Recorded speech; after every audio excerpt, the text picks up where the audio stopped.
Muy buenas noches, señoras, caballeros, bienvenidos al Gato al Agua.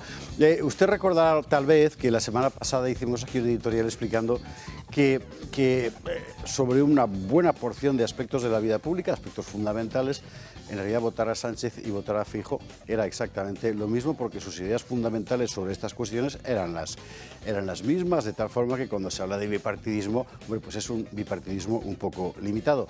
Ayer, como usted sabe, aquí lo estuvimos contando, hubo un debate del que todo el mundo habla y hoy aquí hablaremos entre Sánchez y Feijóo. Y es muy llamativo porque de todo lo que se habló, que fueron muchas cosas, hubo unas cuantas fundamentales que quedaron fuera.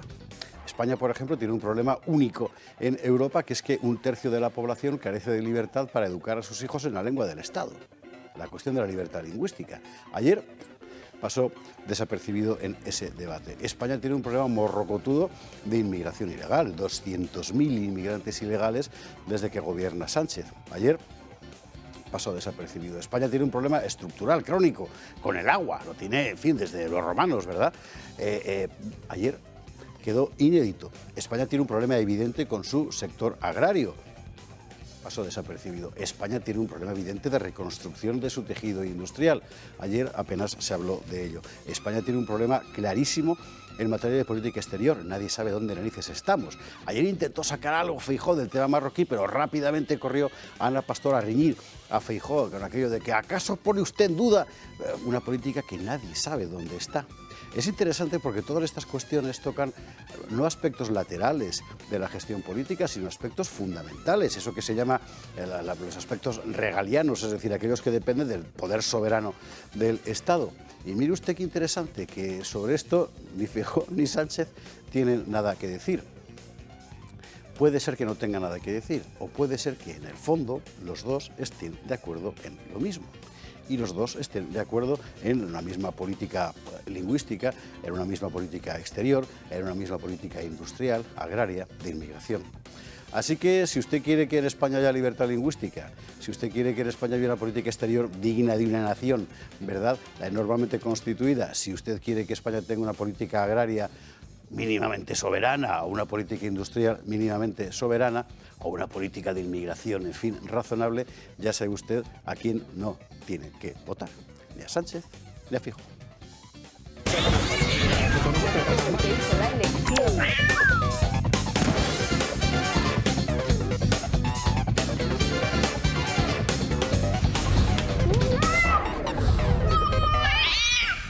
21:47, 20:47 en las Islas Canarias. Nosotros vamos a empezar a contar todo lo que ha pasado en la vida política nacional e internacional hoy y además con alguna sorpresa. Titulares.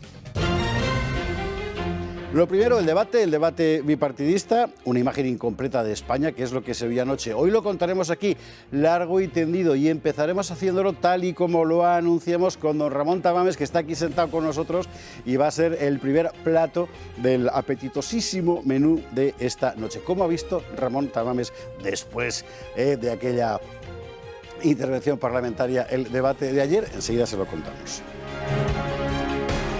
Ya que estamos, hablaremos de los protagonistas ausentes del debate, que son Vox y Abascal. Mire usted por dónde. No estaban invitados, pero acabó siendo como lo de la Arlesiana, que todo el mundo habla de ella, pero nunca aparece en escena. Bueno, pues lo mismo, ni Vox ni Abascal estaban en escena, evidentemente, pero permanentemente se aludió a ellos. ¿Por qué?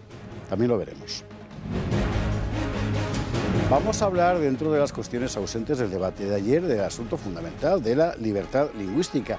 ¿Qué defiende realmente cada partido para acabar o no con esa anormalidad plena de la vida pública española, que consiste en que un tercio de la población del país no pueda escolarizar libremente a sus hijos en la lengua oficial del Estado, que solo pasa en España? Vamos a verlo.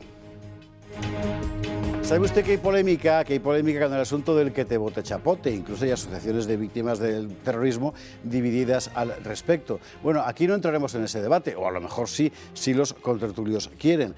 Pero hay razones de sobra para que a Pedro Sánchez le peten ese que te vote chapote, porque su colección de cesiones a Bildu es realmente extraordinaria.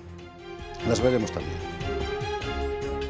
Y en materia de política internacional conviene no olvidar que hay una guerra, que esa guerra tiene opciones serias de escalar hacia lo peor, incluido un conflicto nuclear. Y nosotros aquí estamos hablando del peinado de Yolanda Díaz.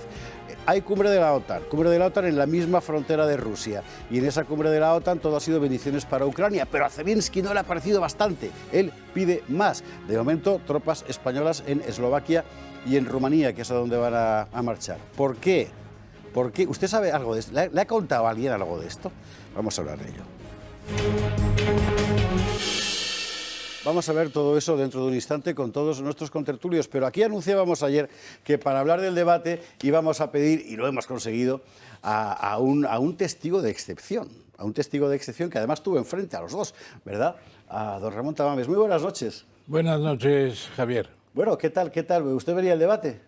Lo vi naturalmente y lo vi con ojos, permítaseme la expresión, especializados. Es decir, después de 2 meses y medio de una moción de censura en la que era candidato de los 52 diputados de Vox, que me hicieron el honor, con una proposición de Fernando Sánchez de Aragó que nos falta y a quien lloramos. Y aquello fue para mí una experiencia única. Y todo lo que has comentado lo he estado repasando ahora a medida que hablabas. Es decir, empezaba con el español, que viene la Unión Europea a tratar de proponer y forzar el 25% que se hable en español en el País Vasco, en Cataluña, impresionantemente lamentable para un idioma como el nuestro, que tiene que aprenderse, que tiene que obligarse a saberlo según la Constitución. No se mencionó para nada en el debate. Luego tuvimos los problemas básicos que has mencionado, el agua, por ejemplo, es un problema brutal. Pues en los días en que hicimos el debate aquel de la moción de censura, 21 y 22 de marzo, la sequía todavía no estaba tan presente, pero yo lo mencioné, los incendios forestales, los problemas que tenemos. Incluso planteé la necesidad de nuevos embalses, etc. Y luego tuvimos una serie de cuestiones fundamentales, las migraciones, por ejemplo, no solamente las migraciones clandestinas, sino las que tenemos que regular, porque no sé si recuerdas que España tiene una demanda de casi 1 millón de personas de puestos de trabajo que no se pueden cubrir porque no hay un mecanismo de inmigración y los necesitamos también. A veces se olvida eso. Y tenemos otras muchas cosas que no salieron en el debate de ayer. Por ejemplo, cuando le dice Feijóo al embajador de Marruecos, a no sé quién de Marruecos, usted mantendrá lo mismo que mantiene el propio Sánchez, el presidente. Dice, no lo sé porque no me ha dicho el presidente Sánchez qué cosas mantiene, ni qué política tenemos con Marruecos, ni qué política tenemos con, y bueno, lo del Sáhara español, antiguo, el Sáhara occidental, etcétera, lamentable también. Es una cosa muy llamativa porque todas estas cuestiones forman parte de lo que es la política en serio. Es decir, que finalmente la política no consiste en ponerte delante de las cámaras ocasionalmente y hacer un par de pases y quedar vitorero, como parece que es la costumbre últimamente en España, sino que consiste en resolver cuestiones básicas del destino nacional, que parecen palabras muy rimbombantes, pero dejan de serlo cuando te encuentras con gente a la que le falte el agua. Es que el destino nacional al final es eso. Pero están perfectamente ausentes del debate entre el presidente del gobierno y el aspirante presidente del gobierno. Y sobre todo no te diste cuenta de un detalle formidable, ni una sola vez se mencionó un proyecto español, un diseño de país, una posibilidad de abrir una nueva etapa con horizontes de envergadura en España, con emprendimiento, avances en la tecnología, avances en la ciencia, avances en la inteligencia artificial, todo lo que es también la presencia de España en el exterior, que tenemos representaciones en 150 países y quedamos muchas veces por debajo de lo que necesitamos de relaciones, etcétera. Yo creo que no daban idea de que fueran presidentes de gobierno uno y el otro candidato. Yo vi a Sánchez como una máquina parlante que a mitad de camino casi se averió. Y luego le vi como un vendedor del crecepelo que ya la gente se da cuenta de que es un engaño. Solo sabe hablar de becas, solo sabe hablar de ayudas a la juventud, solo sabe hablar de salario mínimo interprofesional, aunque esté cargándose miles y miles de empresas agrícolas y esté cargándose empresas de autónomos, etcétera, etcétera, porque hablan de todo esto alegremente y no ven las consecuencias que hay en la política laboral. Y además seguimos con el doble de paro que la media de la Unión Europea. Yo no sé si usted vería el debate, me imagino que después de ver nuestro programa anoche a lo mejor lo vio. En todo caso habrá oído que todo el mundo habla absolutamente de eso, como es lógico, y nosotros, ya digo, también hablaremos esta noche aquí. Por si usted ha bajado de Marte hoy y no se ha enterado de nada, vamos a ver un brevísimo resumen. ¿Qué es lo que pasó? Y ahora entramos a comentar todavía más al fondo. Fue esto.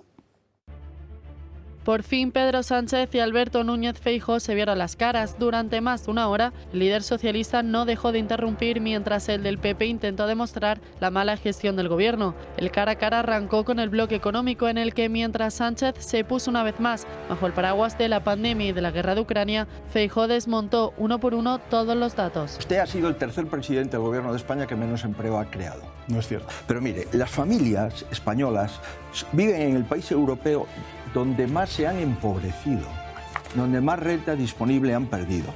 El PIB prepandemia, se lo vuelvo a reiterar, es que usted dice cada cosa en directo, que nada, que el PIB va fenomenal y vamos de últimos con Chequia. Usted sabe que tenemos menos autónomos que en el año 2019. No es cierto. Usted sabe que tenemos menos... Tras esto llegó el tan ansiado bloque de igualdad. La ley del solo sí es sí marcó la deriva del PP, recordándole a Sánchez su nefasta ley y por la que las mujeres españolas están más desprotegidas que nunca. Usted pasará a la historia por el presidente del gobierno que firmó en el BOE la ley del solo sí es sí. Por su parte, Pedro Sánchez lo único que supo hacer fue comparar al Partido Popular con Vox. Es una claudicación ante el machismo y es lo que usted está haciendo y su partido con estos vergonzosos acuerdos de gobierno que está firmando con el partido de Abascal. Uno de los momentos más tensos fue con el pacto propuesto por Feijóo para que gobierne la lista más votada. Yo le dejo aquí el pacto y lo firmo en este momento delante de los españoles. Si usted es el candidato más votado en las elecciones, yo me voy a abstener en la investidura. De sanidad se habló poco o casi nada, pero el PP se comprometió a aprobar de una vez por todas la ley de ELA. Señor Sánchez, aprobaré la ley del ELA porque los enfermos de ELA llevan esperando por usted y usted también les ha burlado. Los pactos tras el 28M también salieron a relucir. En un intento de atacar a Vox, el del PSOE llegó a asegurar que es peor pactar con los de Abascal que con los de Otegi. Por tanto, le propongo a usted que hagamos un ejercicio. Y es que vayamos intercambiando nombres de responsables institucionales de Vox y de Bildu que hayan sido aupados esas responsabilidades institucionales o bien por el Partido Popular en el caso de Vox o bien por parte del Partido Socialista en el caso de Bildu. Feijóo puso entre la espada y la pared al presidente del gobierno en más de una ocasión. Primero mencionando a su amigo Tezanos. No puede poner usted un Tezanos en cada institución. Ya tenemos el del FIS, que es suficiente. Y después el tan polémico caso de Marruecos. Pero, señor Sánchez, ¿qué política exterior tiene usted cuando ni siquiera da cuenta en el Parlamento de esa política exterior? Si nadie sabe lo que ha pactado usted con Marruecos. Pero también hubo momentos divertidos. El más destacable tiene que ver, cómo no, con el Falcón. A mí me llama mucho la atención que ustedes siempre sacan a pasear el Falcon. ¿Y sabe por qué lo hacen? Lo hacen... Hombre, el que lo saca a pasear es usted. Déjeme explicarme. Un cara a cara tenso y muy bronco, pero que sin embargo terminó con muy pocas propuestas por parte de ambos partidos para mejorar el país. Y ojo a esta última reflexión de María Vallejo, porque es exactamente la cuestión. Pero bueno, don Ramón, ¿quién ganó a su juicio el debate? Yo creo que ganó Feijóo. Y ganó por la forma, en cierto modo, comedida de sus intervenciones. No se excitó vanamente, ni se le vio ese temor a perder el poder que presentó continuamente el propio Sánchez. A mí me parece que quedó muy claro una prepotencia insoportable. Y yo se lo dije además en la moción de censura al presidente del gobierno. Usted ha empleado 1 hora y 40 minutos para contestar a mis palabras y no ha contestado a ninguna sola de las 10 o 12 cuestiones que he planteado. Es todo bla, bla, bla, bla, máquina parlante y venta de el crecepelo. Se acabó el cuento. Ayer perdió definitivamente Sánchez su capacidad de, ¿cómo se dice en fútbol?, de remontada. De remontada. Bueno, está dando... No hay remontada, lo cual tampoco significa que fuera perfecto Feijóo, pero indudablemente yo creo que ha estado en un tono que la gente ha apreciado mucho, en ese sentido. Y luego yo creo que ha defendido bien a sus posibles compañeros, no sé si de gobierno, de investidura, sí. El caso de Vox, yo creo que casi lo ha defendido mejor que el propio Vox. Que el PSOE esté pactando con Vox en muchos casos, eso mucha gente no lo sabe. Yeah. Y eso es muy importante, porque el pacto es necesario para gobernar países cuando hay cuestiones muy diversas con posicionamientos muy distintos. Precisamente en este contexto de pactos o no pactos es donde sacó Feijóo el famoso contrato, el contrato que le tendió a Pedro Sánchez, que Pedro no firmó evidentemente, no sabemos si lo firmará, en el que se comprometía, o le pedía, mejor dicho, que se comprometiera, por parte de Feijóo, él decía que se comprometía, a que si él sacaba mayoría relativa, no absoluta, evidentemente, el otro partido le permitiera gobernar, es decir, se abstuviera en la investidura de tal forma que ninguno de los dos grandes partidos tuviera que pactar con ningún otro.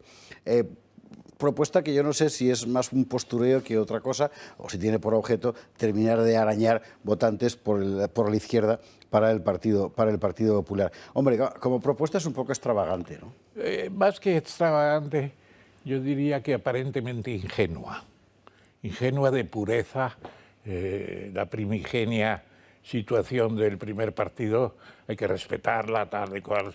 Bueno, eso hay que respetarlo en un determinado sistema. En el sistema español, evidentemente, la coalición de investidura es la que se lleva el gato al agua, y nunca mejor dicho. Es verdad.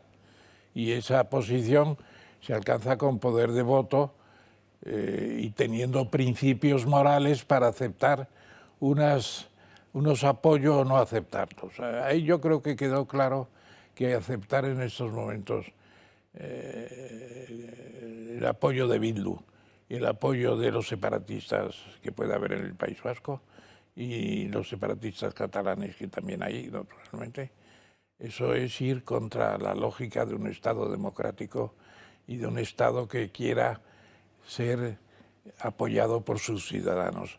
Ellos no se consideran españoles, los separatistas, no se consideran españoles los que han estado ligados a la violencia terrorista. Bueno, pues, señores, no se puede pactar con ustedes, no se puede. Ni para disfrutar del poder que tanto le puede gustar al propio Sánchez. Se le acabó el momio. Este tipo de pactos precisamente guarda mucha relación con la última reflexión que hacía Marián Vallejo en el vídeo que hemos visto hace un instante, que es la de si alguno de los candidatos tiene un proyecto de país, de verdad. Un proyecto de país no quiere decir un proyecto para ostentar el poder sobre el país, que eso ya sabemos que lo tienen, sino para llevar el país hacia algún punto concreto. Recientemente Emmanuel Tode, el célebre sociólogo, evaluando las posiciones europeas en el contexto de la guerra de Ucrania, etcétera, decía que le llamaba la atención que desde hacía años, 5, 6, 10 años, no veía él en ningún país de Europa, al menos de Europa occidental, el Reino Unido excluido, que tuvieran un proyecto nacional distinguible. No sabemos lo que pasa ahora en Italia con Giorgia Meloni, pero en el caso de países como España es una evidencia. Da la impresión de que nadie es capaz de decirle a los españoles quiero que España dentro de 10 años sea así. No sé si porque no saben hacerlo, o porque no pueden, o porque es que ya no les interesa. Bueno, también falta cultura política. No es simplemente cuadrar un presupuesto a base de dadas previas a los que van a votarlo, aunque estén a parir, iba a decir, con sus adversarios políticos en otros momentos. Yo creo que no hay esa visión. Sánchez no tiene esa visión en absoluto. No tiene la visión que podía tener González junto con Alfonso Guerra cuando plantearon la transformación del país en 25 años que usted recuerda. Esa no la tienen en estos momentos y es mantenerse en el poder, manejar los fondos, manejar los recursos, subir impuestos, no tener en cuenta la inflación, sencillamente no vigilar la calidad del gasto público. Estamos perdiendo miles de millones de euros por una calidad del gasto público indecente. No se tiene en cuenta. El profesor Fuentes Quintana, en los tiempos de su maestrazgo, por así decirlo, valga la expresión, vigilaban eso. Hay un artículo en la Constitución, no recuerdo el número, que hay que valorar la calidad del gasto público y en estos momentos tenemos la peor calidad de gasto público de toda nuestra historia. Esto es muy importante, este concepto de calidad, porque aquí hemos hablado muchas veces de gasto público y hemos subrayado, Julio Ariza lo hace con mucha frecuencia además, que cuando se habla de gasto público, la cantidad, pues, por supuesto es importante, pero sobre todo lo que hay que preguntarse es para gastárselo en qué. Y precisamente este concepto, es decir, a qué destinas los recursos públicos, es precisamente lo que permite saber si alguien tiene o no una cierta idea del destino, del futuro de tu país. Ahora mismo la impresión que da es que todo el gasto público va simplemente dirigido o con la intención de subsidiar a la mayor cantidad posible de sectores que sostengan al propio sistema. Pero eso es un suicidio. Es que se sustituye el concepto de estado de bienestar cuando un gobierno debe buscar, no digo yo tanto como la Constitución de Cádiz de 1812, que decía el gobierno debe buscar la felicidad del pueblo. Yeah. Eso era una utopía solo comparable a lo contrario que decía Danton. Decía, el gobierno es el enemigo del pueblo. Bueno, también decía que los ciudadanos serían justos y benéficos, ¿no? Si también no decía eso, y decía también que la nación española está formada por los españoles de ambos hemisferios, que deberíamos tenerlo en cuenta en nuestras relaciones con Hispanoamérica, etcétera. Yo lo que creo es que Sánchez no ha llegado en su maduración política a tener una idea de España. No se le ven citas históricas. No ha hablado nunca de, qué sé yo, el regeneracionismo, del que tenemos que aprender tantas cosas, o de los elementos positivos que hubo en la restauración y cómo se perdieron. No habla tampoco de la formación filosófica de los profesores, por ejemplo. Tenemos unos profesores sumidos muchas veces en la miseria de que incluso les van a quitar la filosofía, por ejemplo. Y eso no puede ser. Entonces, falta mucho de señas de identidad de España que hay que enaltecer, subir, valorar. Una ciencia española, permitiendo que se lleven el premio Nobel de Química último, sin parte para uno de los españoles que estaba por descuidos de gestiones de los organismos públicos cerca de la Fundación Nobel. Cosas así no preocupan. Preocupan problemas y además se resuelven con la situación de 40 ministros ha tenido, me parece, el propio Sánchez en 5 años, 40 ministros. Vamos a ver. Lo cual demuestra que en España cualquiera puede ser ministro, efectivamente. Puede ser ministro cualquiera en cualquier momento y además un problema de cuoteo porque en los ministros de Unidas estamos, ¿cómo se llama eso? Ahora se llama Sudemos, o sea, Sumar y Podemos, se lo has hecho él. Sumar y Podemos, yo creo que en esos ministros ni pincha ni corta Sánchez. Son ministros de esos señores que le dieron unos votos y que vamos a ver si se los dan ahora. Esta es una gran pregunta, me parece, para evaluar esta legislatura y seguramente que es la mejor reflexión para acabar. ¿Realmente ni pincha ni corta? Es decir, ¿Sánchez tiene un proyecto de país que consiste en desconstruir el país o él simplemente se ha subido encima de una trayectoria que es la que nos conduce ahí? Pero él ni siquiera le... No, yo no creo que tenga un proyecto de destruir el país. Eso sería pensar con demasiado masoquismo, yo creo. Lo que no tiene es un proyecto de país. Lo que no tiene es un proyecto de país y ve en cualquier tema pues la conquista del poder en el momento adecuado. Por ejemplo, todo lo de los delincuentes sexuales que andan sueltos después de la célebre ley que ha facilitado su actividad renovada en la sociedad española. Bueno, eso, ¿cómo no ha rectificado antes? ¿Cómo no ha cambiado todo como debía haber sido? Su cálculo es ganar batalla a batalla para mantenerse él. Ya. Y eso se ha acabado porque se le ha visto el juego. Y además ha estado demasiado endiosado. Yo se lo dije también. Usted tiene el síndrome de la Moncloa, que es un síndrome que, porque como le hacen las alegrías al salir y entrar en el despacho, piensa que lo hace todo muy bien. ¿Cuántos motoristas hay en España? No tengo ni la menor idea. 5,5 millones. O sea, esto, España con una moto, pregúnteselo, vamos a hacer un sondeo entre los motoristas que están cargando a sus espaldas una carga que a veces les lleva su perdición física. Viven también los de las propias motos, y después de tener 5 millones de motoristas, ¿cuántas motos son españolas? Poquísimas. Se ha perdido casi la industria del auto. O sea, ni siquiera el eslogan es bueno. Ni siquiera el eslogan es bueno. España va como una moto que no es española. No va como Está una bien moto. eso. Y pregúntele a los 5 millones de motoristas cómo viven muchos, naturalmente. ¿Y el proyecto de Feijóo le parece a usted mejor? ¿Cuál de ellos? Esa es la cuestión, ¿verdad? ¿Cuál de ellos? El proyecto Feijóo. ¿Feijóo hay un proyecto Feijóo? Yo creo que no se dibujó ayer. No se dibujó. Es posible que lo haya, porque además experiencia de gobierno a nivel nación no tiene, y tendrá un compás de espera. Bueno, este hombre Sánchez lleva 5 años ya, o sea que ya podría haber pensado en un diseño de país, que sí se lo repite continuamente Yolanda, Sí. Yolanda la encantadora. Yolanda Díaz, efectivamente. Tenemos que acabar la entrevista. Yo tengo que preguntarle, usted evidentemente puede contestarme como quiera, que después de visto lo visto, si tiene usted ya perfilado su voto. No, Está muy bien. tengo que perfilarlo. Hay que perfilar más, ¿no? Todavía. Don Ramón Tamames, muchísimas gracias por estar esta noche con nosotros aquí en el Gato al Agua para comentar lo que fue el debate de ayer. Hasta cuando quiera, hasta la próxima vez. Y los recuerdos de la moción de censura, que fue un debate también. Lo que pasa es que se concentró de otra manera que el debate de ayer. El cara a cara ese fue realmente muy sonado. Sí, sí.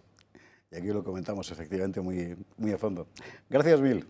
Gracias. Gracias mil. Nos vamos a marchar a la publi. A la vuelta empezamos, se va don Ramón, y empezamos con todos los contertulios a contar, por supuesto, el debate y otras cosas, lo de la OTAN, etcétera. Antes de irnos, y para irnos fresquitos, tengo que recordarle que tenemos patrocinadores maravillosos, y entre otros Agua Sierra Cazorla, por ejemplo, que son maravillosos en este caso además, porque cuando se habla de agua mineral, o sea, mineral, Agua Sierra Cazorla es seguramente la marca que mejor se adapta a esa definición. ¿Por qué? Pues por ejemplo por el magnesio. Tomando 2 litros de agua Sierra Cazorla, aporta usted a su organismo en torno al 30% de las necesidades de magnesio, que es un mineral esencial para una vida sana. Tiene 41 miligramos por litro de magnesio. De bicarbonatos tiene 401 miligramos por litro.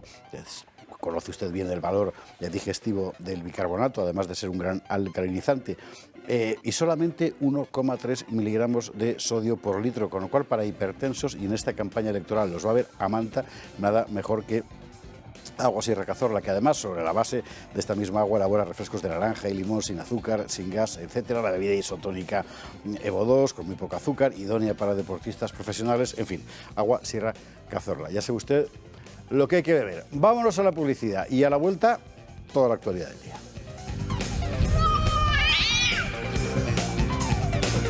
...22, 19, 21 y 19 en Canarias... se marcha Ramón Tamames, que nos ha dejado su visión sobre el debate bipartidista de ayer por la noche. En breve lo podrá volver a ver usted en nuestra web, en el Toro TV, y se lo aconsejo. Por cierto, vamos a empezar el programa, saludamos a nuestros invitados, algunos de ellos porque otros aún no han llegado. Doña Ana Angelova, muy buenas noches, ¿cómo estás? Muy buenas noches, muy bien. Ayer se siguió todo el debate desde redacción, tomando notas, viendo lo que hacía uno y lo que hacía el otro, y la experiencia sobrevivió.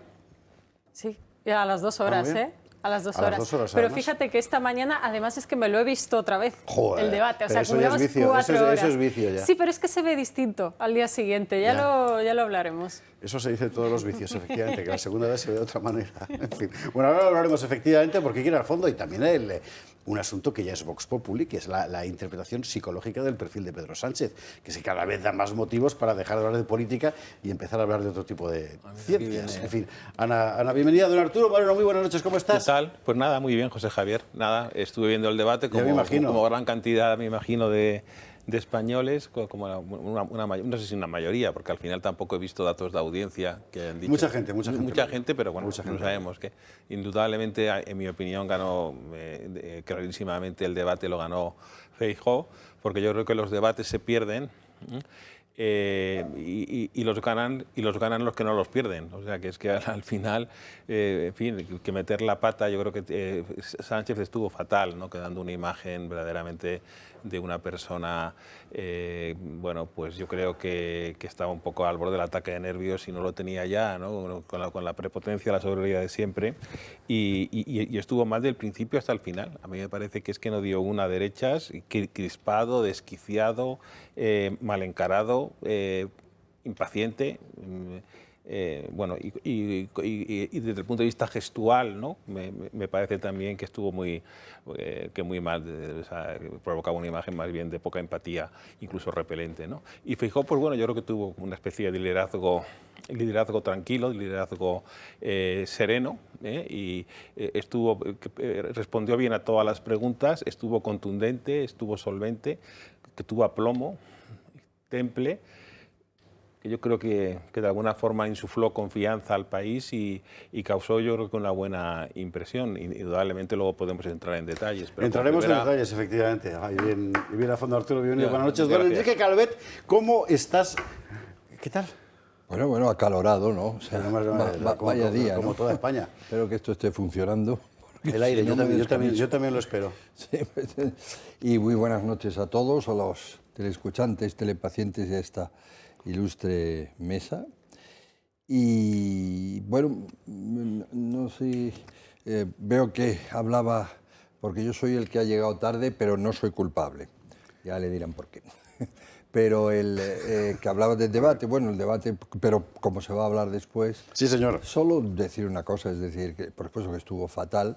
Yo no creo que sea un Sánchez distinto del que en las primerísimas entrevistas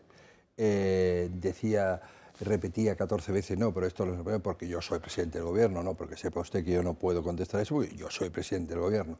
Claro, lo que pasa es que tiene esa misma actitud y le desazona que vea que la gente ya ve la mochila que trae después de 5 años de presidente de gobierno. Entonces, la verdad, si lo que se quería de verdad era coger votos o votos de indecisos, tener como eje de su discurso la cantinela de Vox y lo de las mujeres, mire usted, no se puede ser más pobre intelectualmente y además eso ya, los convencidos de eso ya están. O sea, los que priman sobre todo lo de que España es una nación llena de hombres asesinos y no digamos que Vox es pues los unos de Atila, eso ya están, o sea, eso.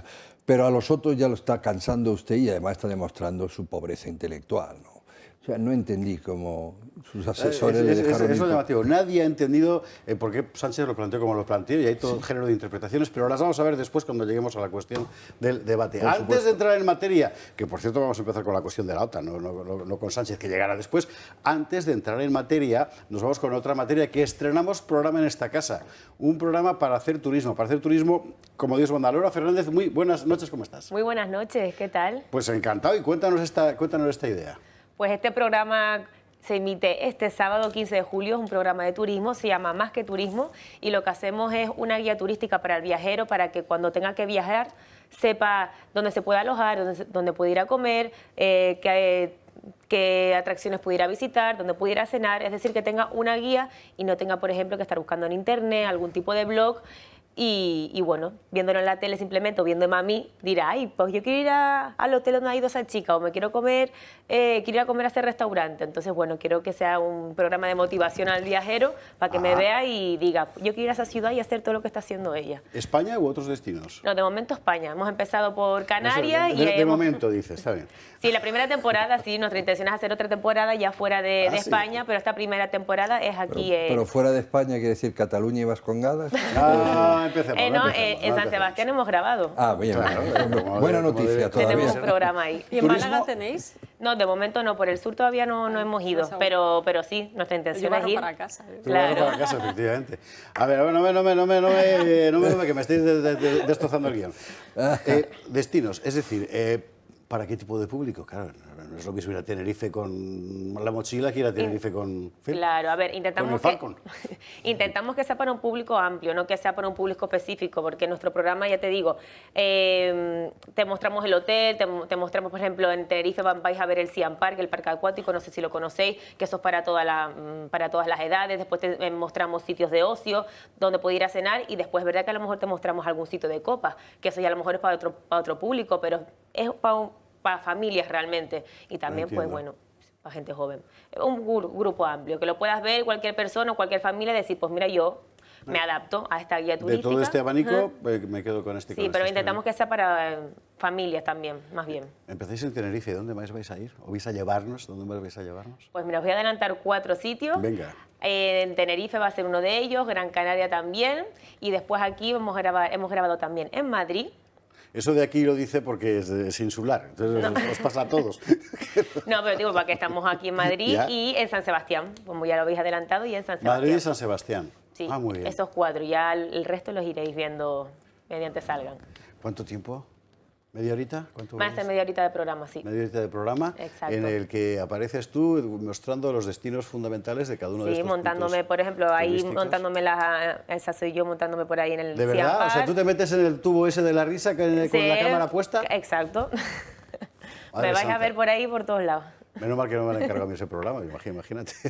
No, pero os va a gustar. Yo creo que va a ser un programa diferente, divertido y que vamos a motivar a la gente a visitar destinos. Tú es un mundo que conoces, el turístico. Es un mundo que conoces y que conoces bien. Y España sigue siendo, a pesar de todos los pesares, cuando uno compara con la oferta internacional, un auténtico paraíso para el turismo. España es muy bonito, tiene lugares preciosos, que la gente a veces viaja fuera de España teniendo lugares y ciudades preciosas aquí, y es lo que queremos enseñar con el programa en esta primera temporada. Y desde el punto de vista de las infraestructuras, hoteleras, hostelería, etcétera, también insuperables. Sobre todo la gastronomía aquí en España. En el epicentro de San Sebastián, ahí en el norte, vamos a muchos restaurantes, muchas zonas de pinchos y hablamos mucho de gastronomía. O sea, ¿de San Sebastián ya está grabado? Sí, sí, sí. Ah, sí, cuéntanos qué comiste en San Sebastián. Uy, ¿qué no comí? Comí pues, pinchos, muchísimas variedades por toda la zona del Casco Viejo, ya veréis, pero vamos, probé muchos pinchos, variedad. ¿Este sábado es el estreno? Sí. ¿A las? 10:30. Y luego el programa se repite repone los domingos para los despistados que no lo hayan visto a la 1:30. A la 1:30 antes de comer. Exacto. Magnífico, mira qué bien. Más que turismo, con Laura Fernández, aquí en el Toro Televisión a partir de este fin de semana y con todos esos destinos para que usted mire y diga, pues este me conviene, Fantástico. Laura, mil gracias. Muchísimas gracias a ti. Mucha suerte para este estreno y lo seguiremos atentamente. Muy bien. Y cuando tengas los siguientes 4 ya hablaremos. No, a ver más hay grabados. Pasa que os he adelantado 4 para que no sepan todos los destinos. Encima mantiene el secreto. Bueno, es que si no tiene gracia, tiene que ser un secreto cuáles son los siguientes, ¿no? Enhorabuena por el programa, Laura. Gracias. Lo veremos con muchísima expectación este fin de semana, más que turismo. Gracias. Muy bien, me alegro. Y vamos a ver si le ofrecemos algún destino de los que elige Laura Fernández para gente de la OTAN, que no se le ocurre mejor cosa que irse a la frontera rusa, qué casualidad, ¿verdad?, a Lituania a hacer una cumbre. Y es nuestro primer tema del menú de la noche, mucho menos apetitoso que los pinchos de Laura en San Sebastián, pero hay que hablar de este asunto. La OTAN bendice a Ucrania. ¿Y Zelensky qué dice? Pues lo de siempre, no es suficiente. Lo vemos.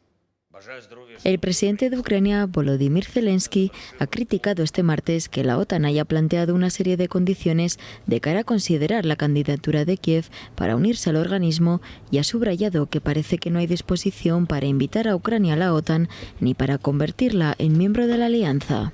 Así, Zelensky ha afirmado en su perfil de Twitter que es absurdo y no tiene precedentes, que no se fijó en calendario ni para invitación ni para la adhesión de Ucrania, mientras al mismo tiempo se emiten declaraciones vagas acerca de condiciones, incluso para invitar a Ucrania. Además, ha destacado que esto significa que se está dejando una ventana de oportunidad para regatear con la integración de Ucrania en la OTAN en las negociaciones con Rusia. Las palabras de Zelensky han llegado poco después de que el secretario general de la OTAN, Jens Stoltenberg, avanzara que los líderes aliados mandarán un mensaje claro y positivo a Zelensky sobre el camino a seguir para Ucrania en sus aspiraciones de ingresar en la OTAN. Bueno, esto por una parte, la parte, digamos, de la gran política, que es donde estamos metidos. Aunque yo no sé si realmente esto es gran política, porque gran política es lo que hicieron Biden y Sunak, o sea, el británico, ayer, ¿verdad? En fin, y por nuestra parte, a lo que manda el jefe, ya hemos mandado tropas españolas que ya hay en Rumanía, se van a desplegar más y además ahora a Eslovaquia. ¿Y de esto qué dicen los ministros? Pues realmente no dicen gran cosa. Le han preguntado hoy a Yolanda Díaz, que sigue siendo vicepresidenta del gobierno, pero bueno, ni sabe ni contesta, ¿no? Ella está en otras guerras, al parecer, pero despliegue de tropas españolas en Eslovaquia y un refuerzo en Rumanía en el marco de la OTAN. Bueno, no sé si estáis al tanto de esta cumbre, no sé si la estáis siguiendo, no sé si os da todo igual. ¿Cómo lo veis? Bueno, vamos a ver, sí lo he seguido. Me ha gustado. Hay un conocido refrán italiano que dice manca finezza cuando se es tan tosco y tan hortera como la mayoría de los politicastros de España. Bueno, pues aquí la OTAN ha tenido todo lo contrario. Tanta finezza. Entonces ha dicho, claro, bueno, por supuesto, no, a Ucrania, vamos, esto es la niña de mis ojos y tal y cual. Entonces, claro que entrar en la OTAN cuando se den las condiciones.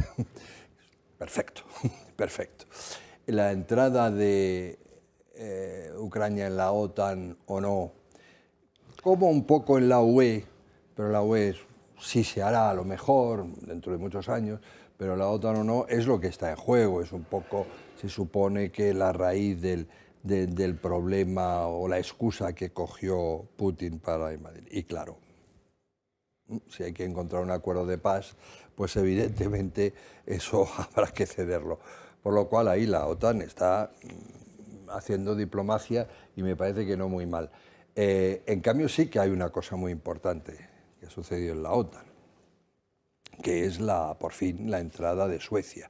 Eso es un gran premio y una convulsión internacional, porque Finlandia, que entró, Finlandia pues, había sido sometida por Rusia indirectamente, todos sabemos la finlandización, etcétera, pero siempre fue un país beligerante. Suecia era tradicionalísimamente, desde que los polacos los echaron, país neutro, ¿no? Lo fue durante las dos guerras mundiales, etcétera.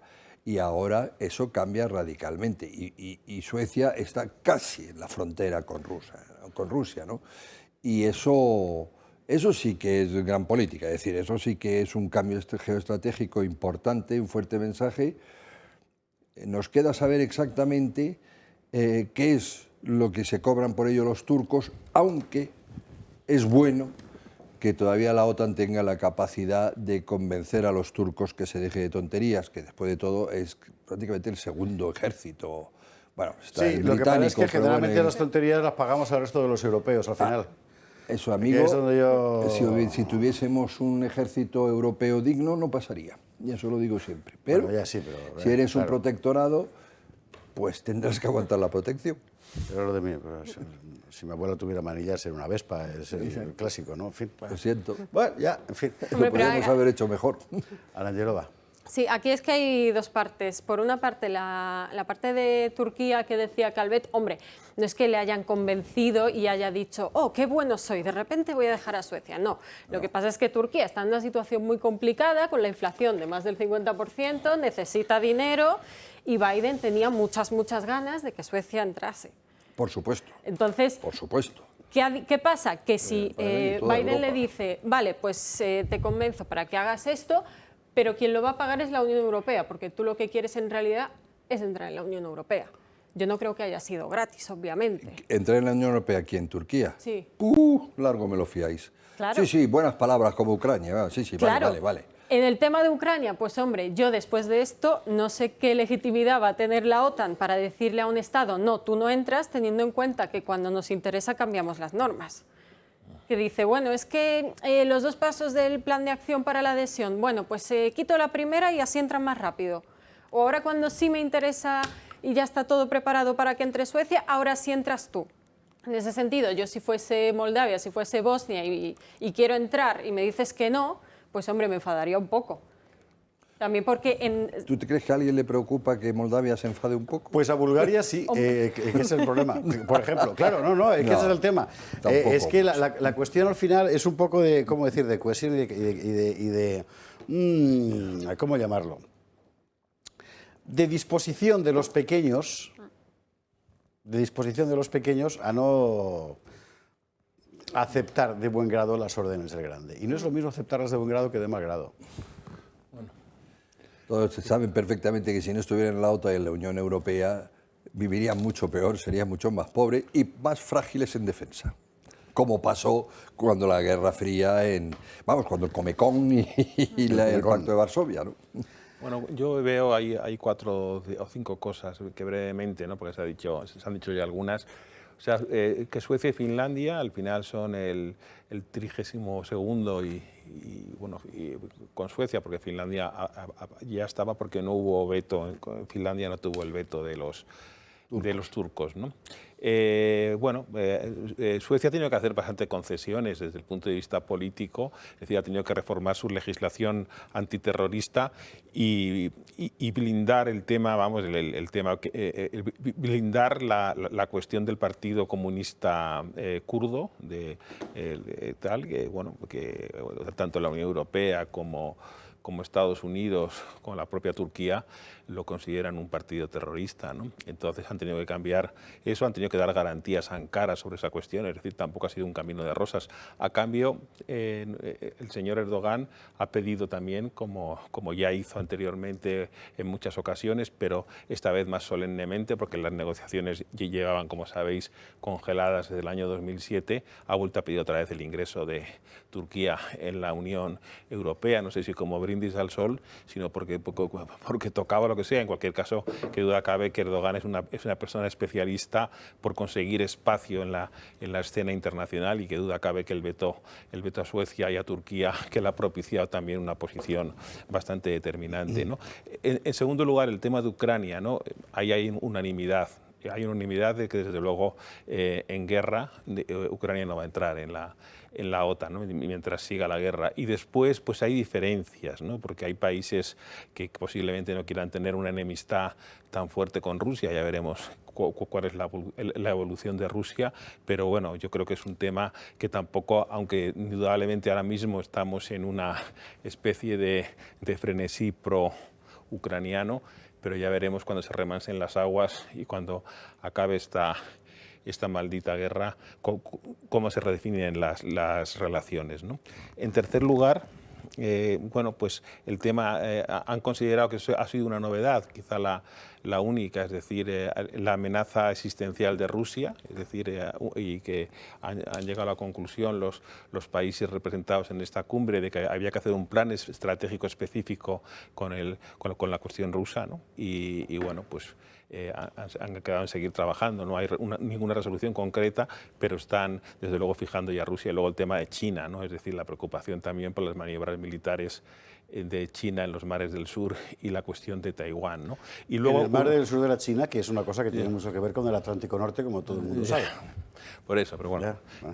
Y luego, por último, yo creo el compromiso de todos los países ahí presentes de subir el gasto en defensa al 2% del PIB y obviamente con ello aumentar el presupuesto de la OTAN, que es una cuestión que tiene unas repercusiones industriales y políticas, etcétera, importantes, ¿no? Y eso son un poco, haciendo un resumen un poco de las cosas. Eso no es nuevo, es decir, lo del 2% pero lleva mucho tiempo. Es verdad que no se cumplía, en particular España, pero yo creo que desde las 2 o 3 últimas cumbres ya sí se cumple o hay un plan de cumplirlo, porque ya pocas bromas, ¿no? Eso no es tan nuevo. Lo de China, si me permite, solo decir una cosa. China no se ha pronunciado en absoluto, que yo sepa. Vamos, he leído unos cuantos periódicos diplomáticos y tal. No ha dicho nada sobre lo que podríamos llamar reforzamiento de la OTAN a través de Finlandia y Suecia. Cosa que a ella no le va y tal. Y me parece que está absolutamente dentro de sus intereses, porque China quiere llegar a ser algún día, y no tiene prisa, el hegemón mundial.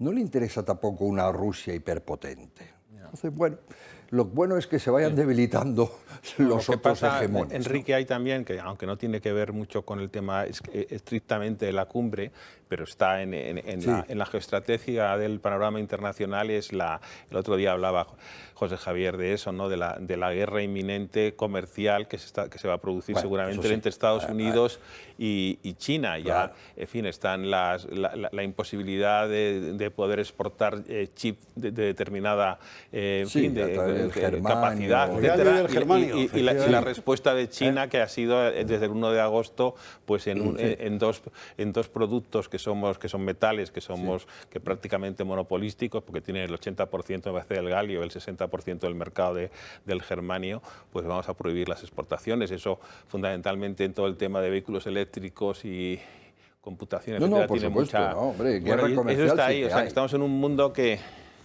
Pero en fin, eso al final, leía hoy también, que al que va a perjudicar principalmente es a Europa. Es decir, a Estados Unidos, es a Europa. Qué cosa más, fíjate. Sí, ahí la cosa está qué casualidad. Muy clara. Es decir, se está estableciendo una continentalización del mundo con unas nuevas o matices o grandes cambios en las antiguas relaciones de poder. Sí. Y el poder más débil es Europa. Eso está clarísimo. Ahora, no lo hemos ganado. Lo digo porque lo llevo diciendo hace 40 años en instituciones europeas. Espérate tú, porque decía el otro día el presidente de Renault que la guerra que viene desde el punto de vista industrial es una guerra por los metales y por las tierras las llamadas tierras raras, y ahí en la posición monopolística que tiene China ya veremos cómo podemos producir. ¿Y qué se habló de esto en el debate de anoche? Absolutamente nada.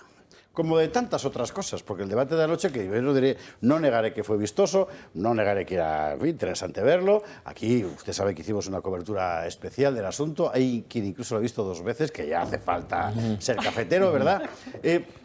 Pero, o sea, eso es un debate entre 2 personas que uno dirige y otro aspira a dirigir un Estado. Bueno, vaya haciéndose esta pregunta mientras nos vamos a la publicidad, porque a la vuelta entramos con todo y a fondo en el debate de anoche y sus consecuencias. Para evitar humedades, lo digo por el sudor de Pedro Sánchez ayer, Biodray, o sea, lo mejor que hay. Biodray, sabe usted,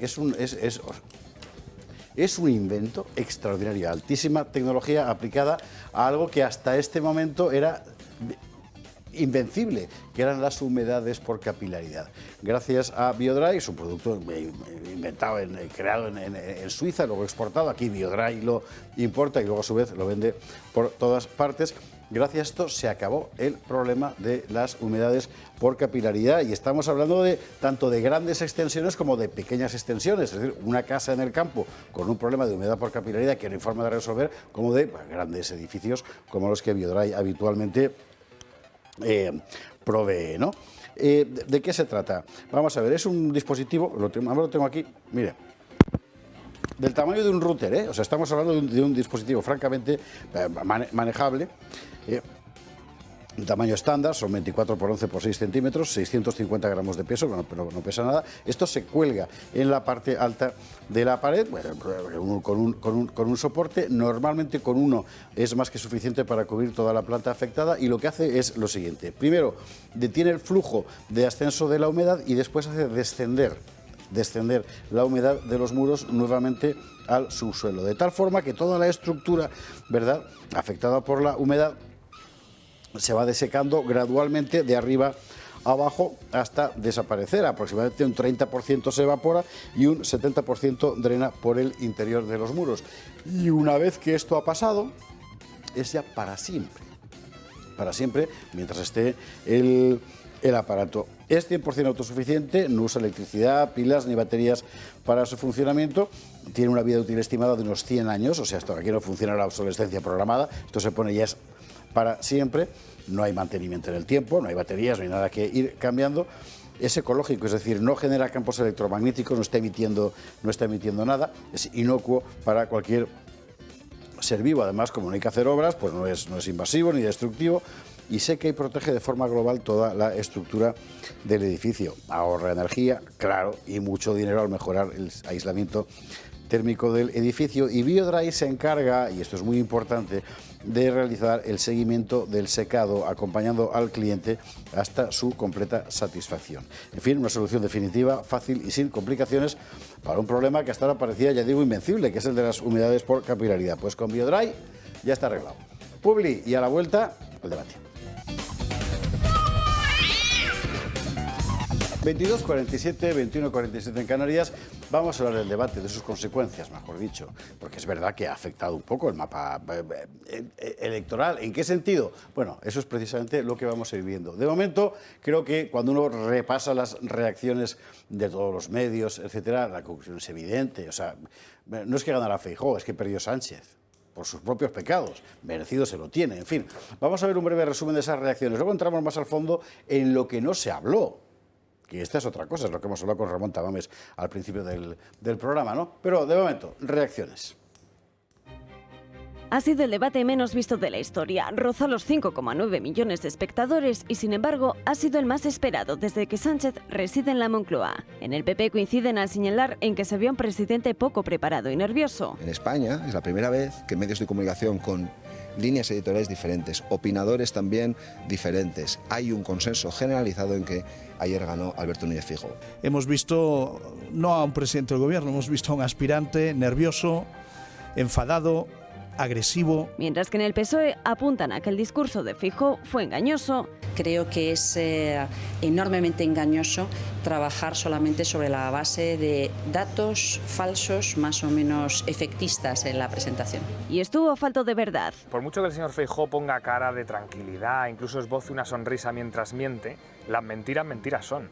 Y además sobre datos objetivos como la generación de empleo en este país. Pocos han sido los varones socialistas que han salido a defender a su presidente. Tuvimos un debate muy importante, que vimos la dificultad que tiene el no poder debatir con alguien que no está dispuesto a trasladar sus propuestas, sino que las oculta. Pero no ha habido ni resto del extremeño Fernández Vara, muy socorrido en el debate por parte de Sánchez. Otro de los que sí que se ha manifestado es el todavía presidente valenciano Ximo Puig, pero para criticar los pactos de PP y Vox como el de su comunidad. Yo creo que Pedro Sánchez intentó proponer y el señor Feijóo intentó desviar la atención de las preguntas. Pactos con los que Sánchez insiste en verter el miedo durante la campaña y pactos también, pero con los miembros de Bildu y la Esquerra Republicana, que el líder del PP, Núñez Feijóo, le ha reprochado haber hecho durante toda la legislatura. Arnaldo Otegi, líder de Bildu, se jacta de haber sido el protagonista del encuentro. Yo podría decir una cierta sorna que ayer quien ganó el debate fue Esquerra Republicana y Euskal Herria Bildu, que fueron las fuerzas políticas más citadas, aunque no nos invitan a estos debates, siempre estamos presentes. Uno en el que tampoco estaba invitada la Esquerra y presencia indirecta que, como Bildu, su líder para el Congreso, Gabriel Rufián, también celebra.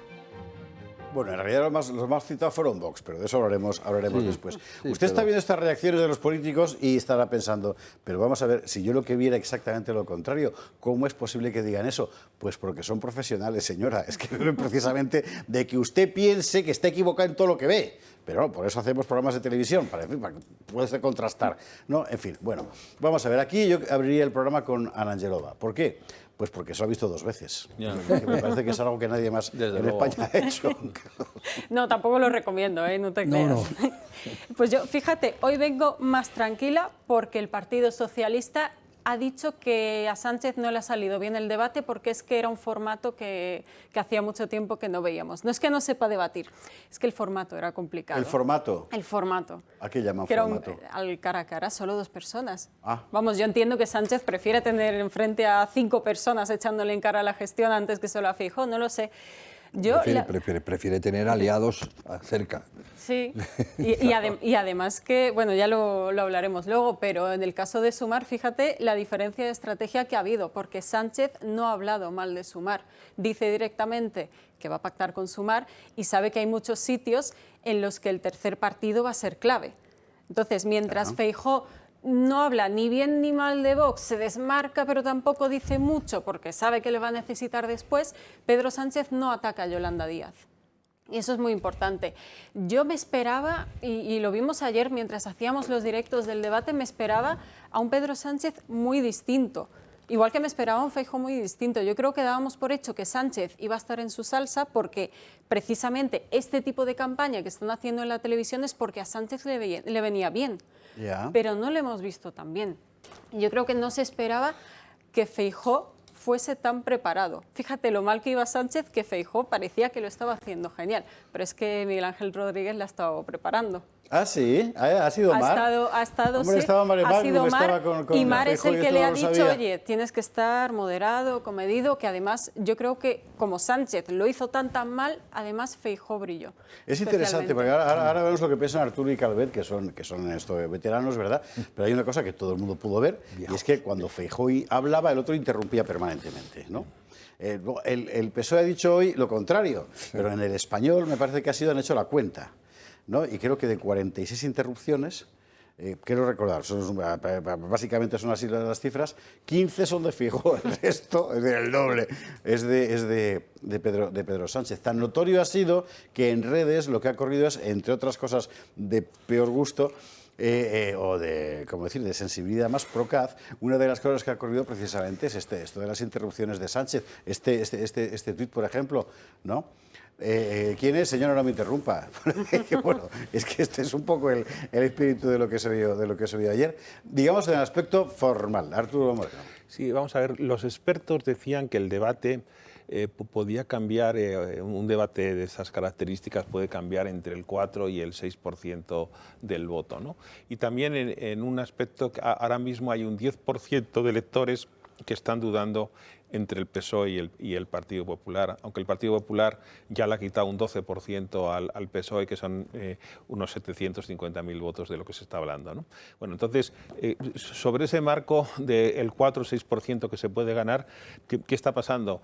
Bueno, yo he visto las encuestas, ha salido la del ABC que se publica mañana, y Sánchez pierde 4 escaños, es decir, en el último tracking, Narciso Meixavila le daba 113 y pasaría a tener 109. Y sin embargo, Sigma 2, que también hace tracking diarios, dice que los beneficiarios, desde el punto de vista electoral, lo que les sale en el tracking para mañana, que lo van a publicar mañana, es que suben Vox y Sumar, o sea, los que no fueron, y la distancia del Partido Socialista de Feijóo con el Partido Socialista se mantiene en torno a los 5,6 puntos. Es decir, es una diferencia que se estima siempre entre el 5,5 y el 6,7%, la diferencia que se mantiene, bueno, que no es inalterable, porque venimos de una diferencia de 9 puntos, ha recortado algo de distancia Sánchez en la precampaña, pero aún así es esa. Eso es lo que hay desde el punto de vista de los datos y de los hechos, ¿no? O sea, bueno, a pesar de la inercia que se quiere dar, a la inercia bipartidista, pues no está tan claro, ¿no?, de que eso se vaya a producir al final, porque bueno, falta un debate, que es el debate del día 19, que es un debate en el que Feijóo no va a ir y que va a estar Abascal, Sánchez y Yolanda Díaz, que me imagino que es un debate que va a tener mucha o bastante menos audiencia. Y Cuca Gamarra, Cuca Gamarra, no lo sabía. Si va Cuca, a lo mejor mandan a Espinosa de los Monteros, no va a Abascal. Sí, vamos a ver. Es decir, que el voto entre los bloques está bastante estable. Es decir, aunque ya digo, según los que saben de encuestas y los que hacen encuestas dicen que todavía hay un 10% de indecisos que están pensando que no saben si votarán al final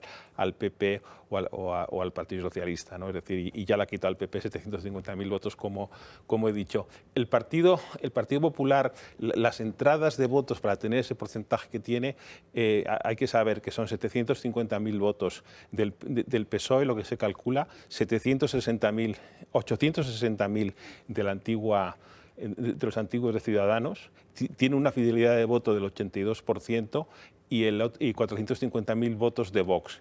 ¿Y el PSOE por qué crece o por qué ha crecido? Que básicamente por Cataluña. De los escaños que va a tener o del porcentaje de votos que va a tener el Partido Socialista en las elecciones, 1 de cada 4 que van a venir del PSC. El PSC le quita el 18% del voto a Esquerra Republicana, el 9% a Junts. Y a los comunes también. Eso fundamentalmente. Luego coge algo de voto residual de Ciudadanos y le quita 300.000 votos a Sumar. Eso son a grandes rasgos las cuentas, ¿no?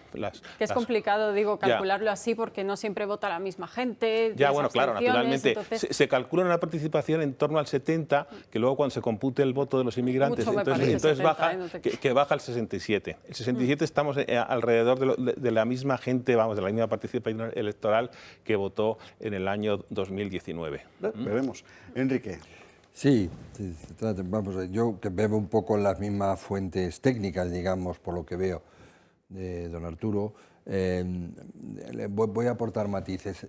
Yo creo que el 6% es muy optimista, o sea, el 4% me parece... O sea, que eso afecte o cambie el voto de muchas personas, eso es muy difícil. ¿Por qué? Primero porque lo han visto solo 5 millones y pico, o sea, que tampoco es... muchos de ellos frikis de la política que ya tienen el voto decidido. Pero la conversación pública es más... La conversación pública de esos 5 millones hablando, todo eso. Sí, eso es, sí. Bien, sí, por supuesto, ¿no? Y los titulares de los periódicos después y tal, por supuesto. Entonces, yo no sé, pero bueno, y después el 10% de los indecisos, yo creo... En fin, yo creo que no es tanto entre PP y PSOE, sino entre cualquiera de los dos su abstención. Es decir, hay... Bueno, es una alternativa, gente, claro. Que es una alternativa a la gente porque que está dudando entre estas dos cosas. Al final los dos me fallan y me voy a la playa. Pero bueno, vamos, por complementar, no por discutir lo que ha dicho muy bien don Arturo. A mí lo que me pareció es que, en cambio, si estos debates sirven sobre todo o afectan sobre todo a la intención de voto por la parte epidérmica, por la parte visualización, por la parte impresión que te da la persona, este ha sido de los más desequilibrados que yo recuerdo haber visto, claro, por obligación, no es tanto profesional, porque esto es mi deber devolver lo que me ha dado la sociedad española, pero por obligación de cumplir con estos temas y mis escritos, etcétera, los he visto casi todos. Este ha sido el más desequilibrado, es decir, la imagen dada por Sánchez es una catástrofe suicida, es decir, realmente, realmente. Y en cambio me sorprendió, yo reconozco, no esperaba tanto de Feijóo. Aparte de que el otro lo hizo tan mal que Feijóo puede parecer Churchill de pronto, de todas maneras, honradamente no estuvo en plan probo funcionario de provincia, estuvo... Feijóo. Sí, Feijóo. Por lo que se ha contado, por lo que ha trascendido de los boxes, ¿verdad? La idea inicial del PSOE era deliberadamente de Pedro, es decir, tú sal a la espinilla y sácalo de quicio para que quede como un energúmeno y entonces ya lo has ganado. Sí, claro. Alguien, que sería seguramente Mar, como dice me calles en la mar, le dijo a Feijóo, te van a hacer esto, o sea, tú aguanta. Sí. Y cuando la pausa, los del PSOE le dijeron a Pedro, mira que te estás equivocando, que nos vamos a rectificar, y él ya no fue capaz. ¿Por qué? Por soberbia, probablemente. por el personaje. ¿No? Eso es lo que se está contando, ¿no? Yo le digo lo que se dice por ahí. Yo digo, usted dice por qué. Yo digo porque es lo que es y cómo es. Es decir, lo que pasa es que ahora se le ha visto, antes no se le conocía, tenía el crédito y tal. Pero claro, ahora que tiene toda esa mochila, lo dice como sabe, es que no me van a creer, ¿no? Y claro, evidentemente, pero como yo, el gran salvador, el misionero, el futuro presidente de Europa y tal y cual. Pero ese siempre ha sido así, desgraciadamente, y no me gusta calificar a personas, pero observo hechos. El problema es que el otro sí estaba bien preparado, muy bien preparado, no solo por contenido, sino por contenido de las palabras, es decir, sí se ve que las respuestas a los ataques eran... Es que yo me esperaba ataques distintos, pero los ataques eran tan evidentes que evidentemente que cualquier... con Mar lo habrá preparado, decir, oye, te van a venir por las mujeres, te van a venir por lo de Vox, te van a venir... Y tú, ¡plap! Y estaba preparadísimo frente a eso. Y una cosa, a mí que lo vi, curiosamente, la impresión que me dio es que se interrumpieron tanto el uno como al otro. Es decir, no vi un desequilibrio en las interrupciones, pero veo, por supuesto que me fío de los científicos. Fue la impresión. Querría empezar a hablar enseguida de lo que no se habló en el debate, que me parece que políticamente es muy importante, de quien se habló sin parar, sin estar allí, que era la Arlesiana, o sea, que era Vox, ¿vale? Y luego de cosas muy importantes que son fundamentales, que me parece que merecen la pena ser examinadas, ¿eh? Es decir, el tema de la libertad lingüística, que ayer no saliera, es muy revelador, ¿no? Sí. Pero todo eso lo vamos a ir viendo progresivamente después de la publicidad. Y del que te vote chapote también vamos a hablar, por cierto. Hombre. Para eso, os pido antes una opinión muy rápida sobre los moderadores. Los moderadores yo creo que no moderaron, en el sentido de que eso era un guirigay con continuas interrupciones de palabras, mucho más agresivo naturalmente que Sánchez, porque que yo he ensalzado el liderazgo un poco sereno y presidencial de Feijóo, su aplomo y su temple, y la confianza y la ironía, porque estuvo también irónico, tuvo gracia, por ejemplo, que lo del Falcon, no es el que saca pasear el Falcon es usted, ¿no? O sea, que no pero en fin, entonces los moderadores que yo creo que no se atrevían a decir nada, salvo Ana Pastor, que siempre que introducía un tema era contra Feijóo, que lo introducía con veneno, o sea, siempre o sea, no es que no vamos a hablar ahora de la violencia de género, no. ¿A usted qué le parece la agresión que tiene que decir? Oiga, usted no está en el debate, usted es una moderadora, ¿qué es esto de que esté opinando? ¿Sabes? Sin embargo, el otro, bueno, pues apenas pudo, que es un gran periodista, Vicente Vallés, y yo creo que los telediarios que hace, que son de los mejores, pero tampoco, es decir, es que era tal guirigay lo que se formó, interrupciones continuas, etcétera, que era muy difícil el poder moderar, como vamos, salvo que te impongas y dices, oye, mire, se acabó, usted tiene la palabra y usted cállese, claro, pues no hay un momento prácticamente patético de Vicente Vallés, que es de señor Sánchez, no interrumpa a los moderadores, pero yo tengo que reconocer que me sentí muy identificado. ¿Y tú como moderador qué hubieras hecho? Como moderador y como conductor del programa, ¿el que hubieras hecho? Eso le iba a preguntar. Es muy difícil. Es muy difícil, Yo hubiera cortado un micrófono. Entonces al día siguiente el protagonista soy yo y me habría quedado despedido seguramente. Es un poco lo que han dicho ellos, ¿no? Es decir, si hubiéramos intervenido más, hubiera venido un debate a 4 y tal. Pero yo sí quería preguntarle a usted, que es por definición el antimoderador, usted es lo menos moderador que yo he visto en mi vida, ¿qué opina usted de ellos? También. Yo me habría subido, o sea, yo me habría subido al ring. O sea, yo no puedo ser árbitro nunca. No, está claro. Como decía Nicolás Redondo, a mí me nombran para hacer un pacto entre partes como árbitro y acabó declarando la guerra a los dos. Eso decía Nicolás Redondo, padre. Sí, pues yo me siento enteramente identificado en esa perspectiva. Son las 23:04, Publi, y a la vuelta vamos a hablar del debate y una cosa muy importante, que es de lo que no se habló. Vamos a ver, el debate no es que no sea importante políticamente, es un hito evidente en la vida pública, pero España tiene problemas muy serios. Y me parece que vale la pena, ¿no?, echarles un vistazo, digo yo. Bueno, Publi, y a la vuelta lo vemos. 23:09, 22:09 en Canarias. El programa es interesantísimo. De hecho, Ana Angelova y Arturo Moreno han sido debatiendo ellos por su cuenta, ¿verdad? Pero es verdad que es un asunto muy importante con el que nos hemos encontrado Calvet y yo cuando hemos vuelto al plató.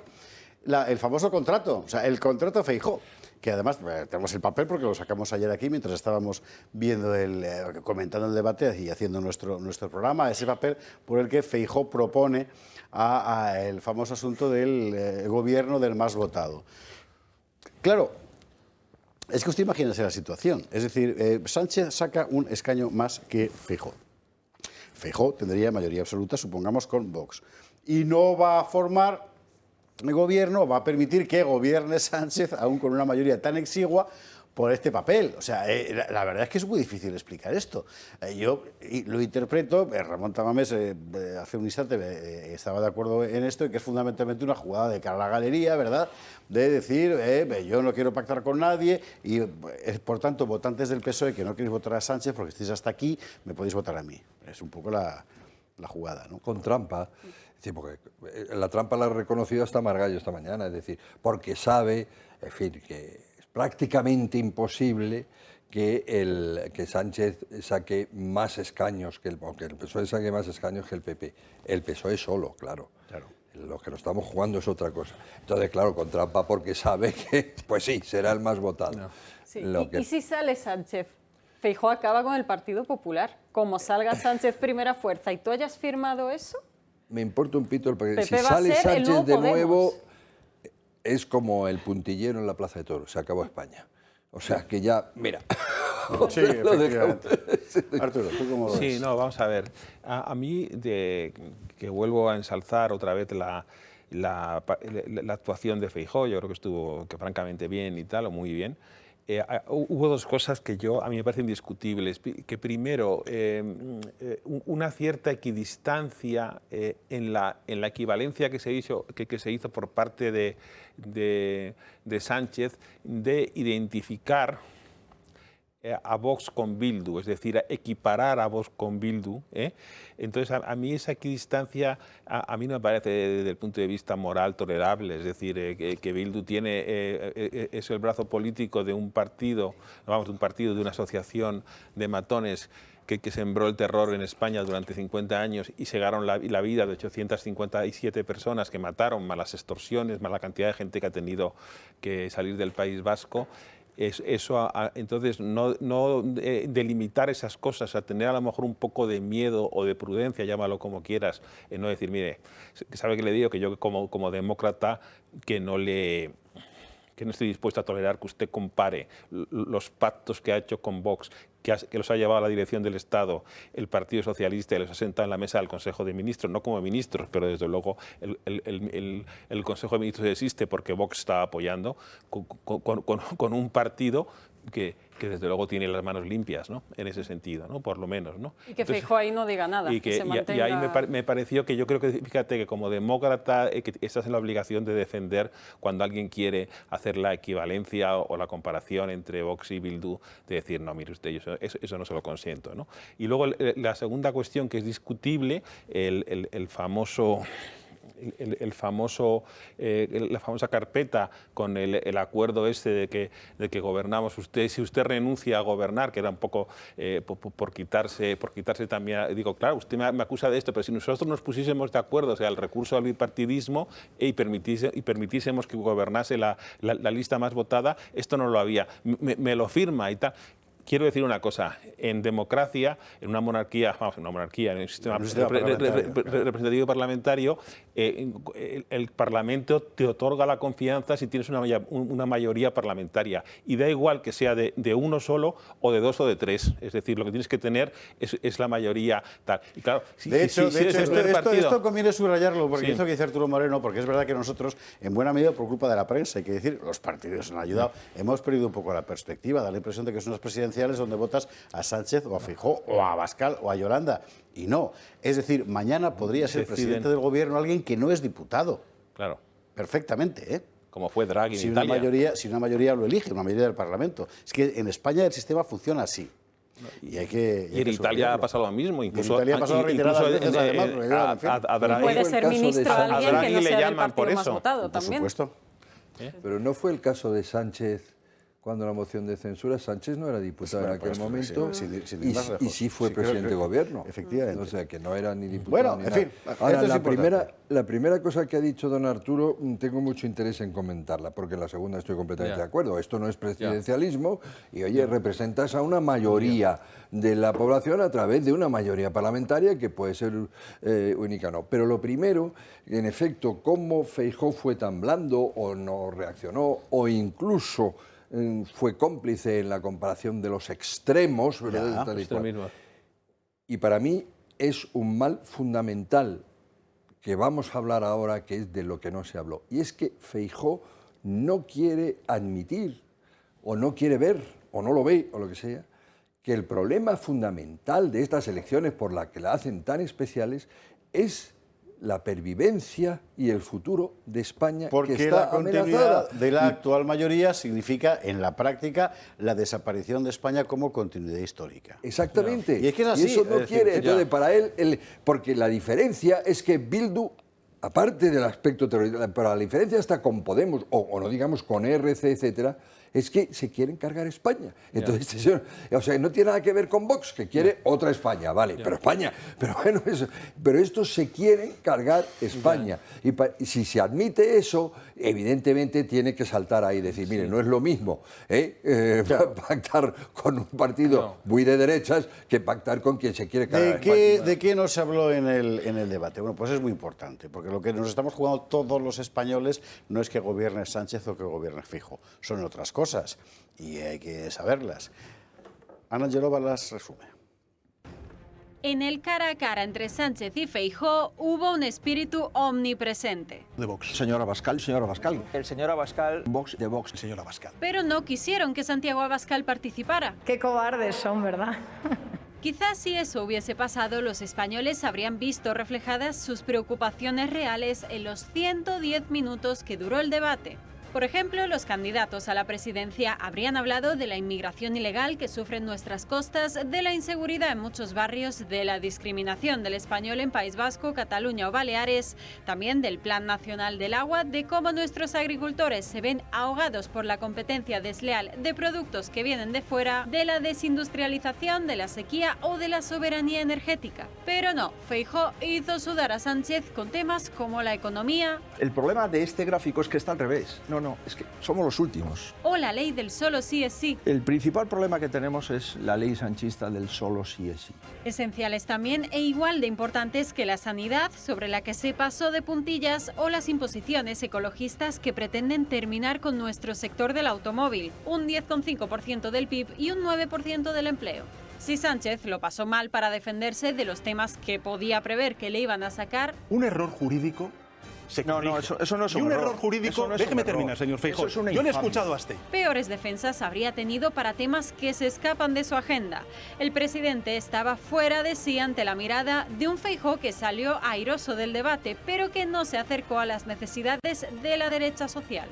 Aún así, hay unanimidad en los medios. Feijóo sale al ataque y neutraliza, noquea e incluso derrota a Sánchez. Una victoria del líder de la oposición que ve incluso el diario El País. Incluso el diario El País. Pero bueno, lo importante es todo eso sustancial de lo que nos habló. ¿Por qué? Lo explicábamos al principio del programa. Es que hay una cosa que en francés lo llaman competencias regalianas, las que forman parte de la soberanía del Estado, pues son fundamentales y son justo las que no se tocaron. Eso es. Y es llamativo, Eso es. Sí, también es que depende de quién lo diga, porque el Diario Público ha hecho el mismo ejercicio que nosotros y ha sacado un artículo titulado ¿De qué temas no hablaron Sánchez y Feijóo y tenían que haber hablado? Y te lo voy a decir. Crisis climática, feminismo, derechos LGTBI y cultura. Claro, dependiendo de quién te lo... Ya, hombre, de fútbol tampoco hablaron. No es que lo pongan en equidad, pero en fin, estamos hablando de presidentes, de candidatos a la presidencia del gobierno, ¿no? Sí, pero mira qué bien te lo voy a hilar. Es que no está en la agenda, ni del PP ni del PSOE. Claro que no van a hablar de eso. ¿Tú esperabas que hablasen de inmigración ilegal? No, ya expliqué el editorial, ¿por qué no? En fin. Ni de eso. Yo tampoco esperaba que hubiese un programa de gobierno que presentasen. Sabíamos a lo que íbamos. Pensábamos que Sánchez iba a estar un poco mejor, a lo mejor Feijóo un poco peor, pero sabíamos lo que iba a ser ese debate. Entonces, ¿yo estoy sorprendida de que no lo hayan tocado? No. ¿Me habría gustado? Pues efectivamente sí, ya te lo conté ayer. ¿Es cierto, no? Es que vamos a ver...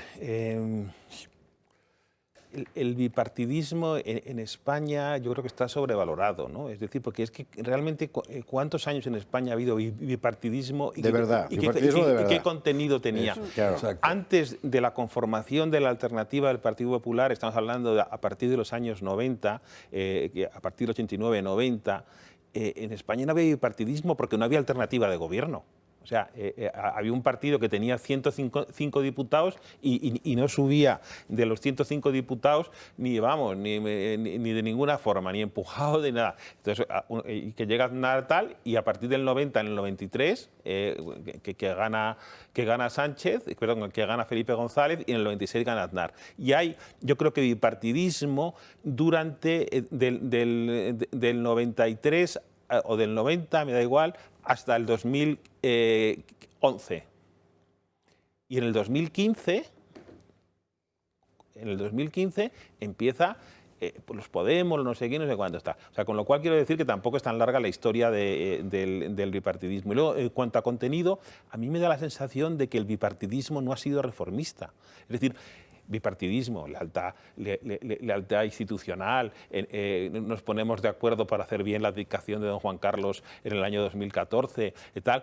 Bueno, de acuerdo, muy bien, política antiterrorista, política exterior. Y hemos sido capaces de hacer una ley de educación con el bipartidismo. Hemos sido capaces de hacer una estrategia nacional de I+D, o sea, de potenciación de la investigación, de la ciencia, que es la base del progreso de un país. Política hidráulica. De la política hidráulica, de la política energética. Es decir, ¿qué bipartidismo hemos hecho? Un bipartidismo que ha tenido atrofia reformista. Es decir, porque se han hecho en España muy pocas reformas que verdaderamente hayan calado y que tengan profundidad, ¿no? Entonces, yo creo que el bipartidismo se utiliza básicamente como la colonización de un espacio político, un campo, que es el de una alternativa al final centrista y central, ¿no? La famosa centralidad, un campo de moderación, pero desde el punto de vista de los efectos prácticos no tiene ninguno. Además, es imposible que pueda existir una coalición bipartidista que llegue a acuerdos sobre temas muy concretos, porque el PSOE tiene dos fuerzas centrífugas en su interior que le impiden ser moderado, que son el PSC y son el PSE. Forman parte de la Cataluña y el País Vasco. Sí, pero que son unos partidos que prácticamente, sobre todo en Cataluña, unos partidos que prácticamente nacionalistas. Sí, porque así como en el País Vasco el PSOE sí que formaba parte del PSOE originario, si no me equivoco, sí. No había un partido socialista preexistente, el PSC era otro partido. Era otro partido. Incluso acuérdate cuando ganó Jáuregui y le dejó la presidencia a Ardanza. Han estado siempre un papel subalterno porque les interesaba que luego gobernar con ellos en Madrid. El socialismo no tiene proyecto alternativo si no es gobernando, o sea, no le sale ninguna mayoría alternativa si no es gobernando con los separatistas, los nacionalistas, los independentistas y los comunistas, etcétera. Y quiero decir que dentro de la sobrevaloración del bipartidismo, lo último. Es decir, a veces suena un poco como construcción cultural, ¿no? Para intentar un monopolio de tu espacio político, ¿no? Es decir, bueno, nos entendemos con la izquierda, pero es que no tengo a nadie a mi derecha, o nos entendemos con la derecha, pero no tengo a nadie a mi izquierda, o lo que tengo es absolutamente honorífico y no pinta nada. Con lo cual, es una excusa, una coartada para que de alguna forma monopolizar tu espacio político sin que nadie te tosa. Enrique. Sí, vamos, estoy de acuerdo en casi todo lo que ha dicho don Arturo, sobre todo que al final recoge lo que es la verdad del bipartidismo en España desde, yo creo que incluso en la primera parte el famoso monolitismo del PSOE, o después la segunda parte donde dice que ahí ha habido el bipartidismo hasta que llegan los de Ciudadanos. No, yo no creo que haya. Es decir, lo he dicho tantas veces que lo repito muy brevemente. Ha habido un falso bipartidismo en todas las cosas esenciales, torales, en todos los graves problemas o los grandes problemas de Estado, como por ejemplo la educación, como la justicia, han chantajeado siempre los partidos separatistas, protogolpistas, filoterroristas, lo que sea, todos uno y otro. O sea, los aliados del PSOE. Los aliados del PSOE. Los aliados del PSOE. ¿Perdón? Los aliados del PSOE. Los aliados, porque el PSOE es una especie de confederación, sí, y además yo me opuse en su momento a la creación del PSC, y yo dije, manténgase la Federación Socialista Catalana, que ahí estaba Triginer, estaba mi amigo Agustín de nada, no. Entonces, claro, aquello es que no, es que es otra cosa distinta y bastante nacionalista, por no decir protoseparatista. Y eso es un problema genuino español que lamentablemente se ha llevado el gato al agua. Es decir, esto es lo que está destruyendo el concepto de proyecto común España por el que luchar, y no digamos de democracia española. Bien, eso es cierto, pero esto salió de la anécdota esta de Feijóo, que me parece lo peor de su intervención, de proponer un pacto del más votado y tal. Eso demuestra que esto no es presidencialista, que esto, en fin, que era una treta burda. Pero el mal fundamental en este aspecto, que ustedes han dicho, nunca se dirá lo bastante. Y creo que don Ramón Tamames estaría de acuerdo conmigo. Falta una enorme cultura política. Ha dicho, es que Enrique estaba fuera cuando estábamos hablando con Tamames. Sí, ha dicho exactamente estaba viniendo, eso. de hecho. Ha dicho exactamente eso. Claro, y es verdad, sí. es decir, tú oyes... no se tratan los problemas fuertes. Esto es un pim pam pum. Y además de los TVO. dos, subrayaba Tamames, los dos, además, para que eso de Sánchez sí, es los una dos. evidencia, porque carecen de referencias históricas españolas. Exacto. O sea, Y no serían quieren hablar incapaces de de ellas, hablar de la además. construcción del Estado en la Restauración. No tienen la menor idea. Para ellos la restauración es lo de los bares. Claro. O sea, entonces, el nivel de toda la precampaña ha sido de vergüenza. En lo que acabamos de empezar de campaña de vergüenza, y ahí sí, claro, he hablado de los presentadores, que he dicho, hombre, pues más o menos en Europa se encuentra lo mismo, he hablado de la manera de vestirse y tal, pero lo que es el tema, el análisis en profundidad, hombre, por el amor de Dios. Por el amor ejemplo, de Dios, del mundo rural, que son a lo mejor 15 millones de personas, del campo, que bueno, es el sector agroalimentario, que tiene una aportación al PIB del más de 10%, en fin, que no se habló nada, que de la educación en profundidad tampoco se habló nada, de la investigación, de cosas del problema que son de la básicas. lengua y la pérdida de la COINE, del mercado único en España, del mercado interior, no se habló absolutamente nada. Lo cual, y del tema lingüístico. Es lo que te permite sacar la conclusión de que es que sobre estos temas, en el fondo, están de acuerdo. Ni del plan hidráulico. Por eso es tan importante la existencia de Vox. Porque resulta que aquí no estamos ante una especie de juego simétrico en el que hay un centro derecha, un centro izquierda, una extrema derecha y una extrema izquierda. ¿Qué va? O sea, que es enteramente distinto. O sea, aquí tienes, es verdad, una extrema izquierda y luego otros grupos de izquierda, separatista o no separatista, y luego tienes a la derecha de la derecha el único partido que se ha tomado la defensa de la Constitución a pecho, a veces extremadamente a pecho. Claro, y es una cosa un poco sorprendente, porque en la práctica grandes cuestiones de carácter nacional, y es verdad que no siempre bien definidas, las está sacando Vox, que se convierte, sin embargo, en el diablo, por equiparación con otros contextos políticos europeos, ¿verdad?, en el diablo del discurso periodístico. Bueno, ayer en el debate todo eran referencias a Vox permanentemente. Sí, sacó con inteligencia 3 o 4 veces, ni mucho menos tantas veces como se habla de Abascal, pero sí sacó Feijóo, y muy bien sacado, el nombre de Otegi, porque lo sacó diciéndole sí, pero esto que usted dice es mentira porque Otegi le ha dicho lo contrario. Exactamente. y ahí estuvo muy bien. El tema Vox, me parece que vale la pena. Me parece que vale la pena porque para estar en boca de todo el comunicador progre que se precie, ¿no? Vox, en el centro del cara a cara. Que los pactos estuvieron en el centro del debate está claro. El líder del PP pidió una mayoría fuerte sin contar con los extremos. Es decir, dejó bien claro que haría todo lo posible para evitar un gobierno con Vox y así gobernar en solitario. Si consigo los votos necesarios, por supuesto que no va a ser miembro de mi gobierno. Tanto es así que ofreció un pacto a Pedro Sánchez para que gobierne la lista más votada. Una propuesta que no fue contestada por el presidente del gobierno, que en cambio replicó a Feijóo los pactos con Vox tras el 28M. La mejor manera de unir a este país es el pegamento de Vox. Ustedes gobiernan con Vox, que lo hacen en Castilla y León, que han abierto las puertas a un gobierno de coalición con Vox en la Comunidad Valenciana, también en Extremadura. Es decir, un debate que acabó completamente centrado en Vox y en Abascal. De Vox. Señor Abascal. El señor Abascal, Vox de Vox. El señor Abascal. Con Vox y Abascal, el señor Abascal. O Vox. Señor Abascal. Y mientras que el líder de los populares no cesaba en sus desprecios a Vox. ¿Quiere usted debatir con el señor Abascal? Debata usted con el señor Abascal, que yo soy del PP. Sánchez se olvidó completamente de Podemos, su socio durante 4 años de legislatura, y no dudó en proteger al partido de Yolanda Díaz. Incluso dejó la puerta abierta a un posible pacto con Sumar. Mientras tanto, Yolanda Díaz no dejó de hacer campaña en redes sociales sociales y llegó a reivindicar Sumar como alternativa a la política del ruido tras el duelo entre Sánchez y Feijóo. Por su parte, el líder de Vox tampoco se quedó callado. A Santiago Abascal no le sentó nada bien los desprecios de Feijóo y criticó su oferta para que gobierne la lista más votada. El resultado fue un cara a cara muy bronco en el que ambos candidatos fijaron bien sus posturas respecto a los pactos y en el que nos sorprendieron los reproches, las acusaciones y las numerosas interrupciones del presidente del gobierno.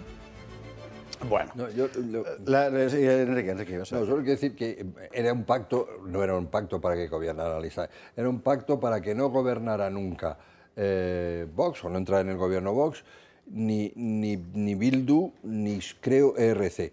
Muy mal, es decir, Sumar tampoco puede, es decir, Podemos jamás tenía que haber entrado en un gobierno europeo, a ver si me explico, ¿no? O sea, también ahí tenía que haber puesto los puntos sobre las sillas. El problema que tienen es que es una cosa que ignoran, que les vota la gente, ¿no? Que tiene derecho a votar. A mí, Sí, desde luego, también, por eso te A quiero Vox decir, ¿no? Por eso te también, quiero decir que les vota la gente. A mí, lo que ya lo he dicho, que lo único que ha habido dos cosas que me han molestado, lo del que me parece que son criticables, que dentro de una intervención yo creo que es muy buena de Feijóo y tal, pero que es el tema de Vox. Es decir, si tienes Vox sacó en las elecciones pasadas generales 3.700.000 votos.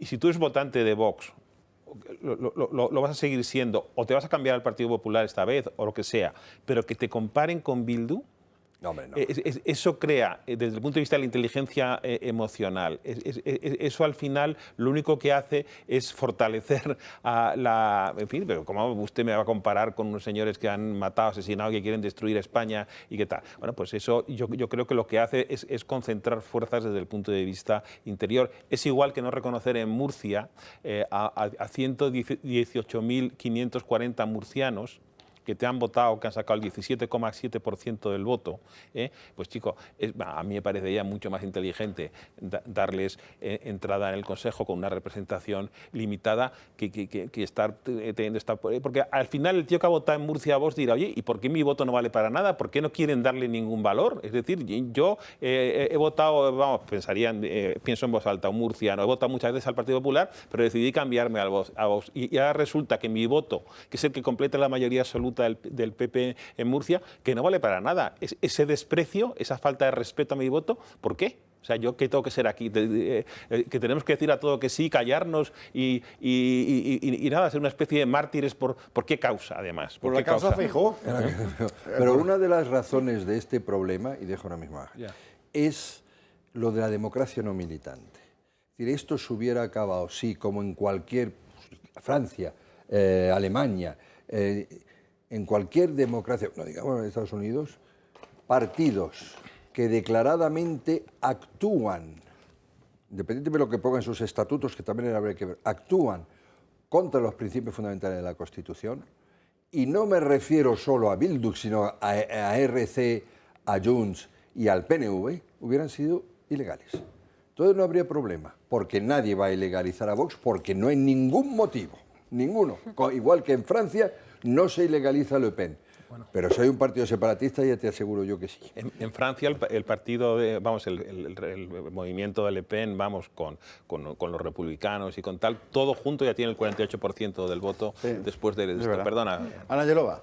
Sí, ahora que mencionaba Arturo el tema de Murcia, a mí anoche, igual que entiendo perfectamente la actitud de Sánchez de no atacar a Yolanda Díaz, porque le conviene que Yolanda Díaz saque muchos escaños, aunque algunos sean a raíz de quitárselos al Partido Socialista, creo que esa falta de respeto de Feijóo a los votantes de Vox ayer se vio primero, y lo decías Iván Espinosa de los Monteros ayer por la mañana, en el momento en el que tú condicionas, que yo creo que ha sido así, el pacto de Murcia y lo dejas 2 meses más sin un gobierno nuevo, con López Miras ahí viendo a ver si consigue pacto o no, para no llegar al debate con Sánchez y que Sánchez te eche en cara que has pactado con Vox en Murcia. Sí, es un gesto. Sí. Siempre se lo digo aquí cuando viene Bravezo, pero cuando no viene también lo digo. El problema del PP es que tiene unos complejos que sus votantes no tienen. Aquí hay una cuestión importante con el tema de Vox.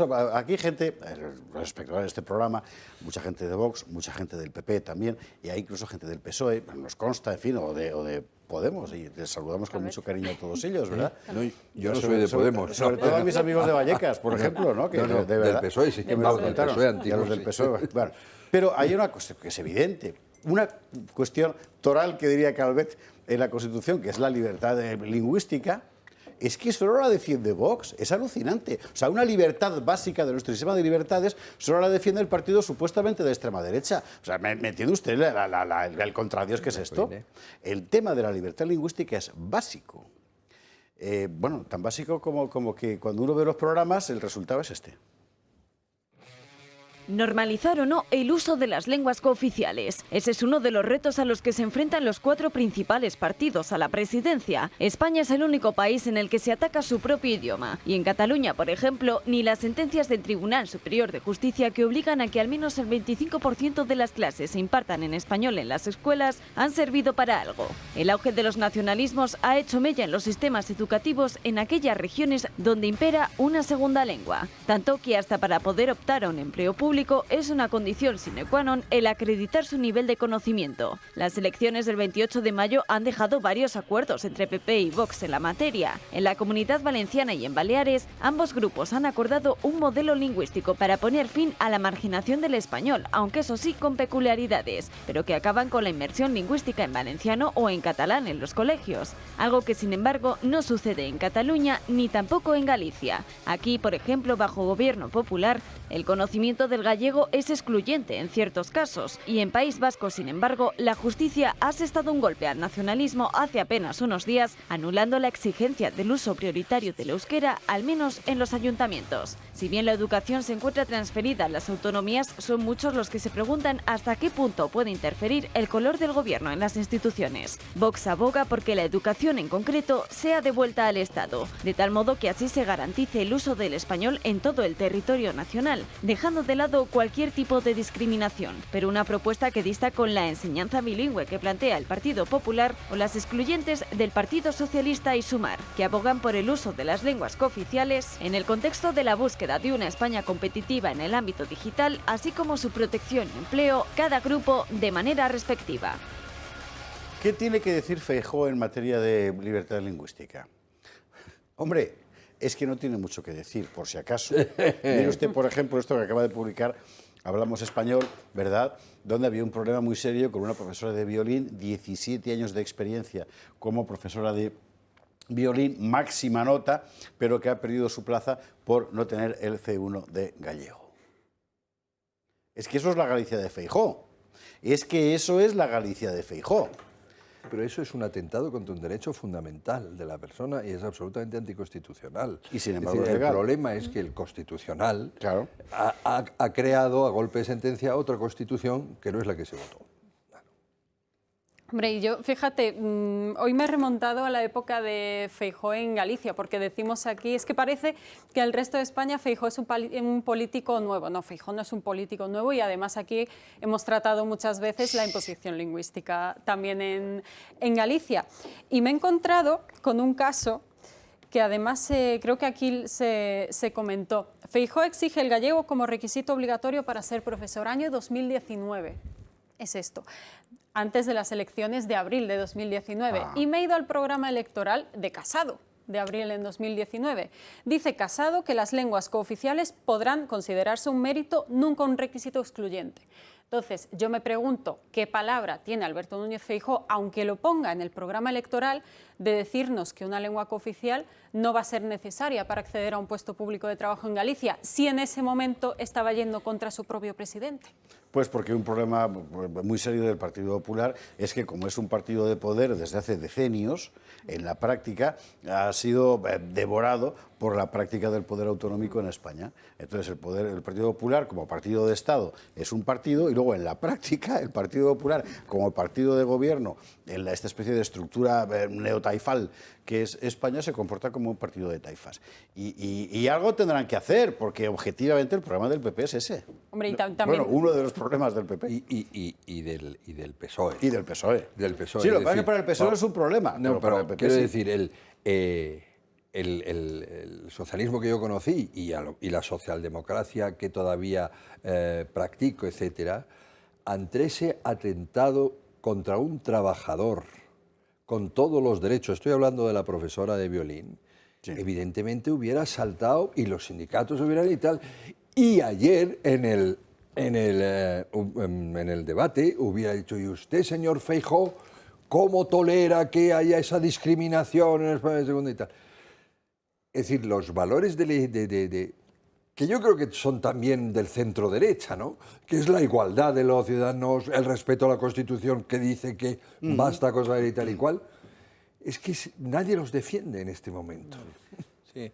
No, vamos a ver, a mí me parecen en ese sentido muy positivos los pactos que han hecho el PP y Vox en la Comunidad Valenciana y en Baleares. Sí.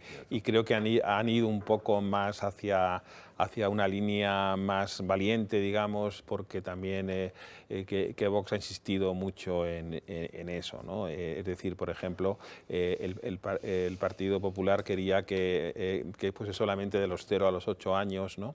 Y el partido y Vox ha dicho que es a lo largo de todo el sistema, vamos, educativo, ¿no? La carrera de un chico desde que entra con 0 años y, digamos, en la guardería hasta que acaba el bachillerato, ¿no?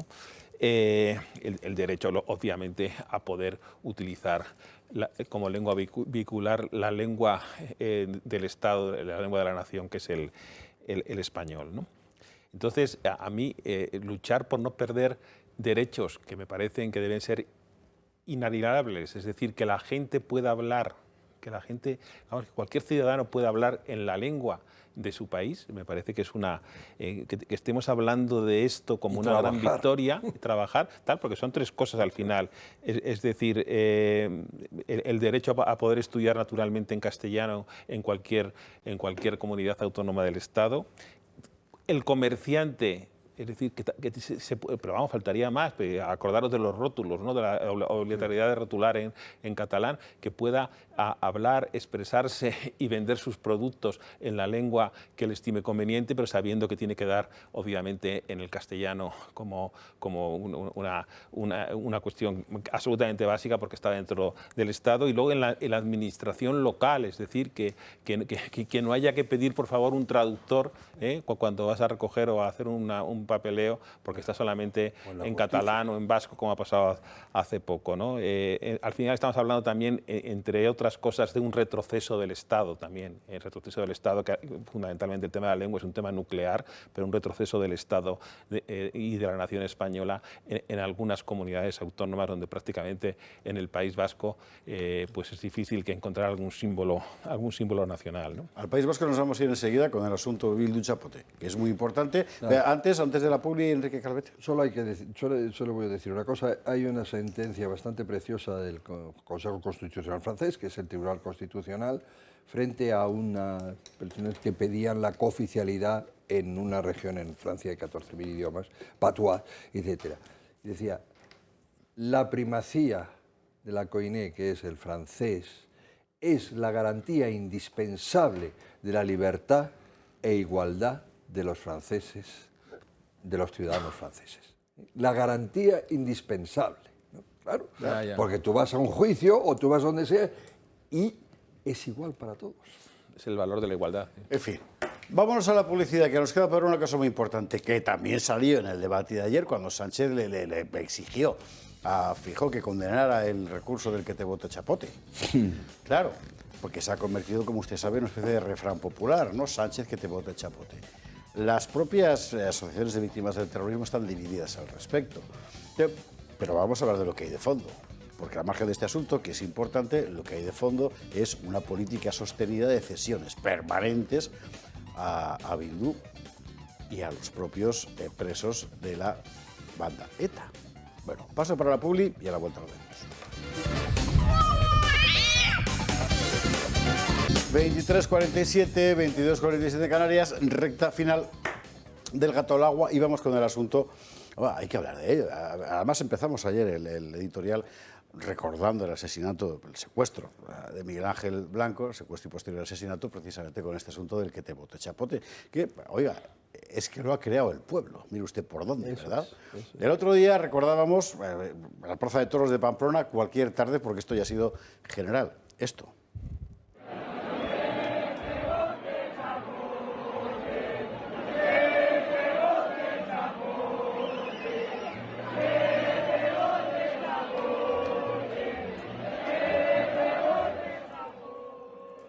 En todas partes. Y ayer en el debate salió, y Sánchez quejumbroso, que es que se lo dicen, que es que se lo dicen, que es que se lo dicen que te vote chapote. Pues el problema fundamental es que la trayectoria de gobierno de Pedro Sánchez es inseparable del apoyo explícito a Bildu y de Bildu. Y la lista de cesiones, pues mire, es esta. Desde que Pedro Sánchez es presidente del Gobierno, desde que pactó con Unidas Podemos un ejecutivo de coalición y desde que llegó el socialcomunismo a la Moncloa, las cosas han cambiado mucho para EH Bildu. Nunca jamás la formación Abertzale ha obtenido tantos y tantos beneficios. Y es que de ser casi obviada en el Congreso de los Diputados, ha pasado a ser clave para la formación de gobierno e incluso la aprobación de numerosas leyes. Al hacer un breve resumen de las concesiones de Sánchez al brazo político de ETA, vemos que no son pocas. A día de hoy no hay ningún preso de ETA en cárceles que no estén en el País Vasco o en Navarra. Todos han sido trasladados y a raíz de esto empezó a circular la famosa frase de presos por presupuestos. Y es que la formación Abertzale de Otegi votó a favor de los presupuestos generales del Estado. Y no solo eso, sino que su voto también fue decisivo en leyes como la reforma laboral, clave para la economía española. Otra de las polémicas que rodean a la formación de ultraizquierda es que se le dio acceso a los secretos oficiales del Estado, algo que se produjo después del escándalo del espionaje de Pegasus. Lo último a destacar es la controversia que las listas de EH Bildu ocasionaron en la campaña del 28M. Aparecían hasta 44 etarras condenados en ellas, 7 de ellos además con delitos de sangre. Un hecho muy grave que lo único que despertó en el presidente fue un "se han equivocado". Y es que ustedes se han equivocado en la elaboración de las listas municipales para el próximo 28 de mayo. Puede ser legal lo que han hecho, pero desde luego no es decente. Las cesiones de Sánchez a los etarras no han sido pocas y si gana el próximo 23 de julio, los españoles pueden estar seguros que seguirán aumentando. Y de ahí el que te vote chapote. Y todo el mundo lo sabe, por más que el gobierno lo niegue. Fin, Enrique Calvet. No, y la ley de educación, y el acercamiento, claro. Por supuesto que ha condicionado absolutamente las peores leyes. Yo creo que da la casualidad que hoy he publicado sobre este tema, es absolutamente casual, porque lo escribí antes del debate,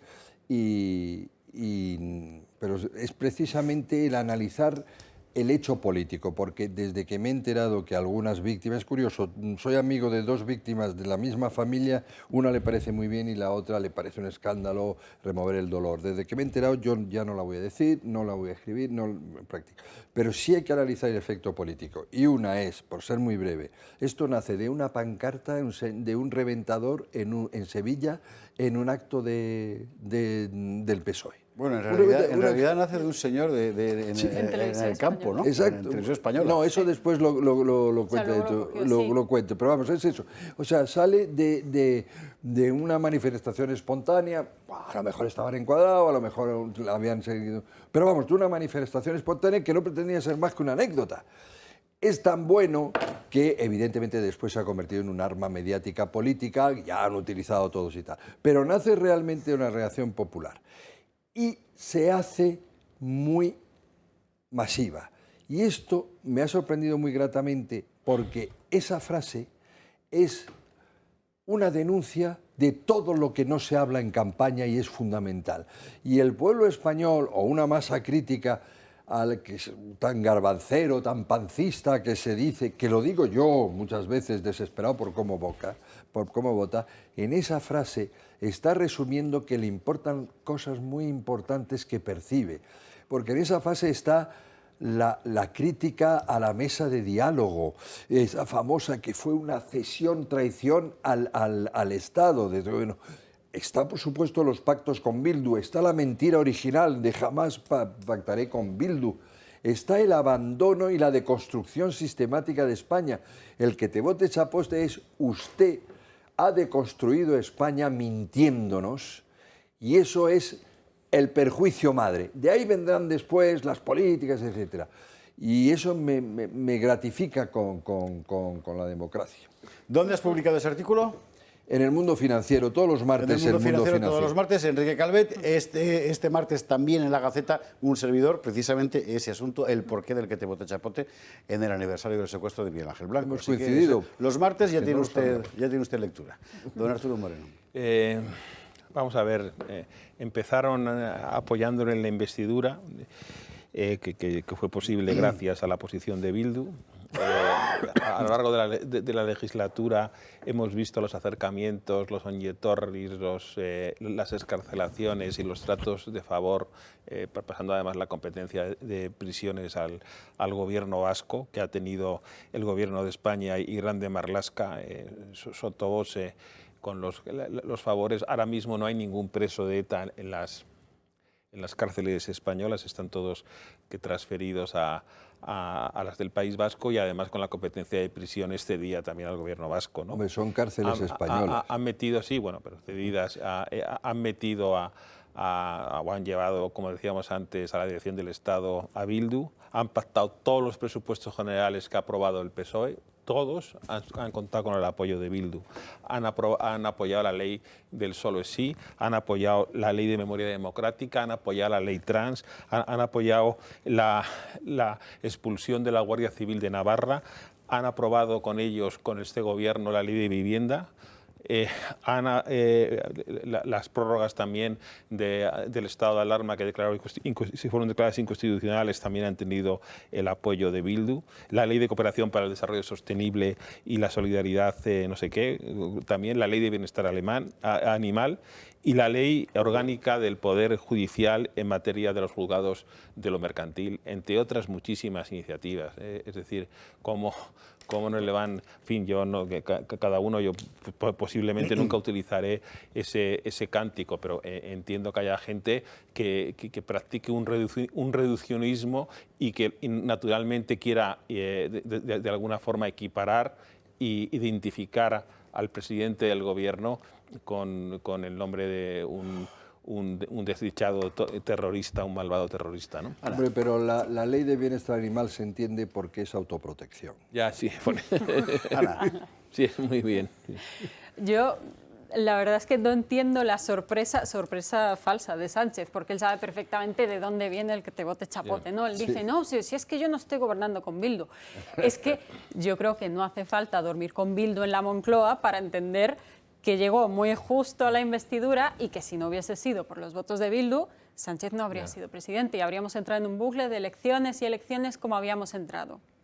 Y dijo que nunca negociaría. Perdona que te he interrumpido, perdóname. Sí, es que yo creo que Sánchez, yo sé que a él no le da vergüenza, pero a mí vergüenza me daría estar continuamente diciendo que no estoy gobernando con Bildu, que yo solo pactos puntuales con Bildu, como podía haber sido con el PP, y tener enfrente todo el rato a Otegi diciendo, pero ¿qué dices? Pero si llevamos años gobernando, pero por favor. Sin mí no serías nadie. Claro, y ayer, de hecho, es que hay muchos actos en los que comparten Bildu y Esquerra, ¿no? Ayer fue uno de ellos. Y dijeron abiertamente, justo antes del debate, primero, que están muy orgullosos porque han tenido a Sánchez semana a semana pactando con ellos, que iban migaja a migaja, que no le han dado todo hecho, entonces que Sánchez se lo ha tenido que currar estos 4 años. Y además es que se reían, no recuerdo si lo dijo Otegi o Rufián ayer, decían, es que la gente se cree que quien decide las políticas de España es el PSOE o es el Partido Popular, pero en realidad somos nosotros, somos Esquerra y Bildu. Lo que pasa es que a Sánchez pues eso le da igual. Y esta es una cuestión absolutamente clave, porque algo que empezó el zapaterismo y ha culminado el sanchismo, entre otras cosas porque Feijóo no tuvo valor para interrumpirlo, ha sido la normalización política del secesionismo violento. O radical, si usted quiere. Primero, con la normalización política de Esquerra Republicana en Cataluña, con los pactos con el famoso tripartito, ¿verdad? Sí, Maragall, Carlos Rovira, ¿se acuerda usted? Y en esta legislatura con la normalización política, nada menos que de Bildu, por parte del sanchismo, proceso que empezó efectivamente con Zapatero. Y eso es lo que ha roto el equilibrio completamente.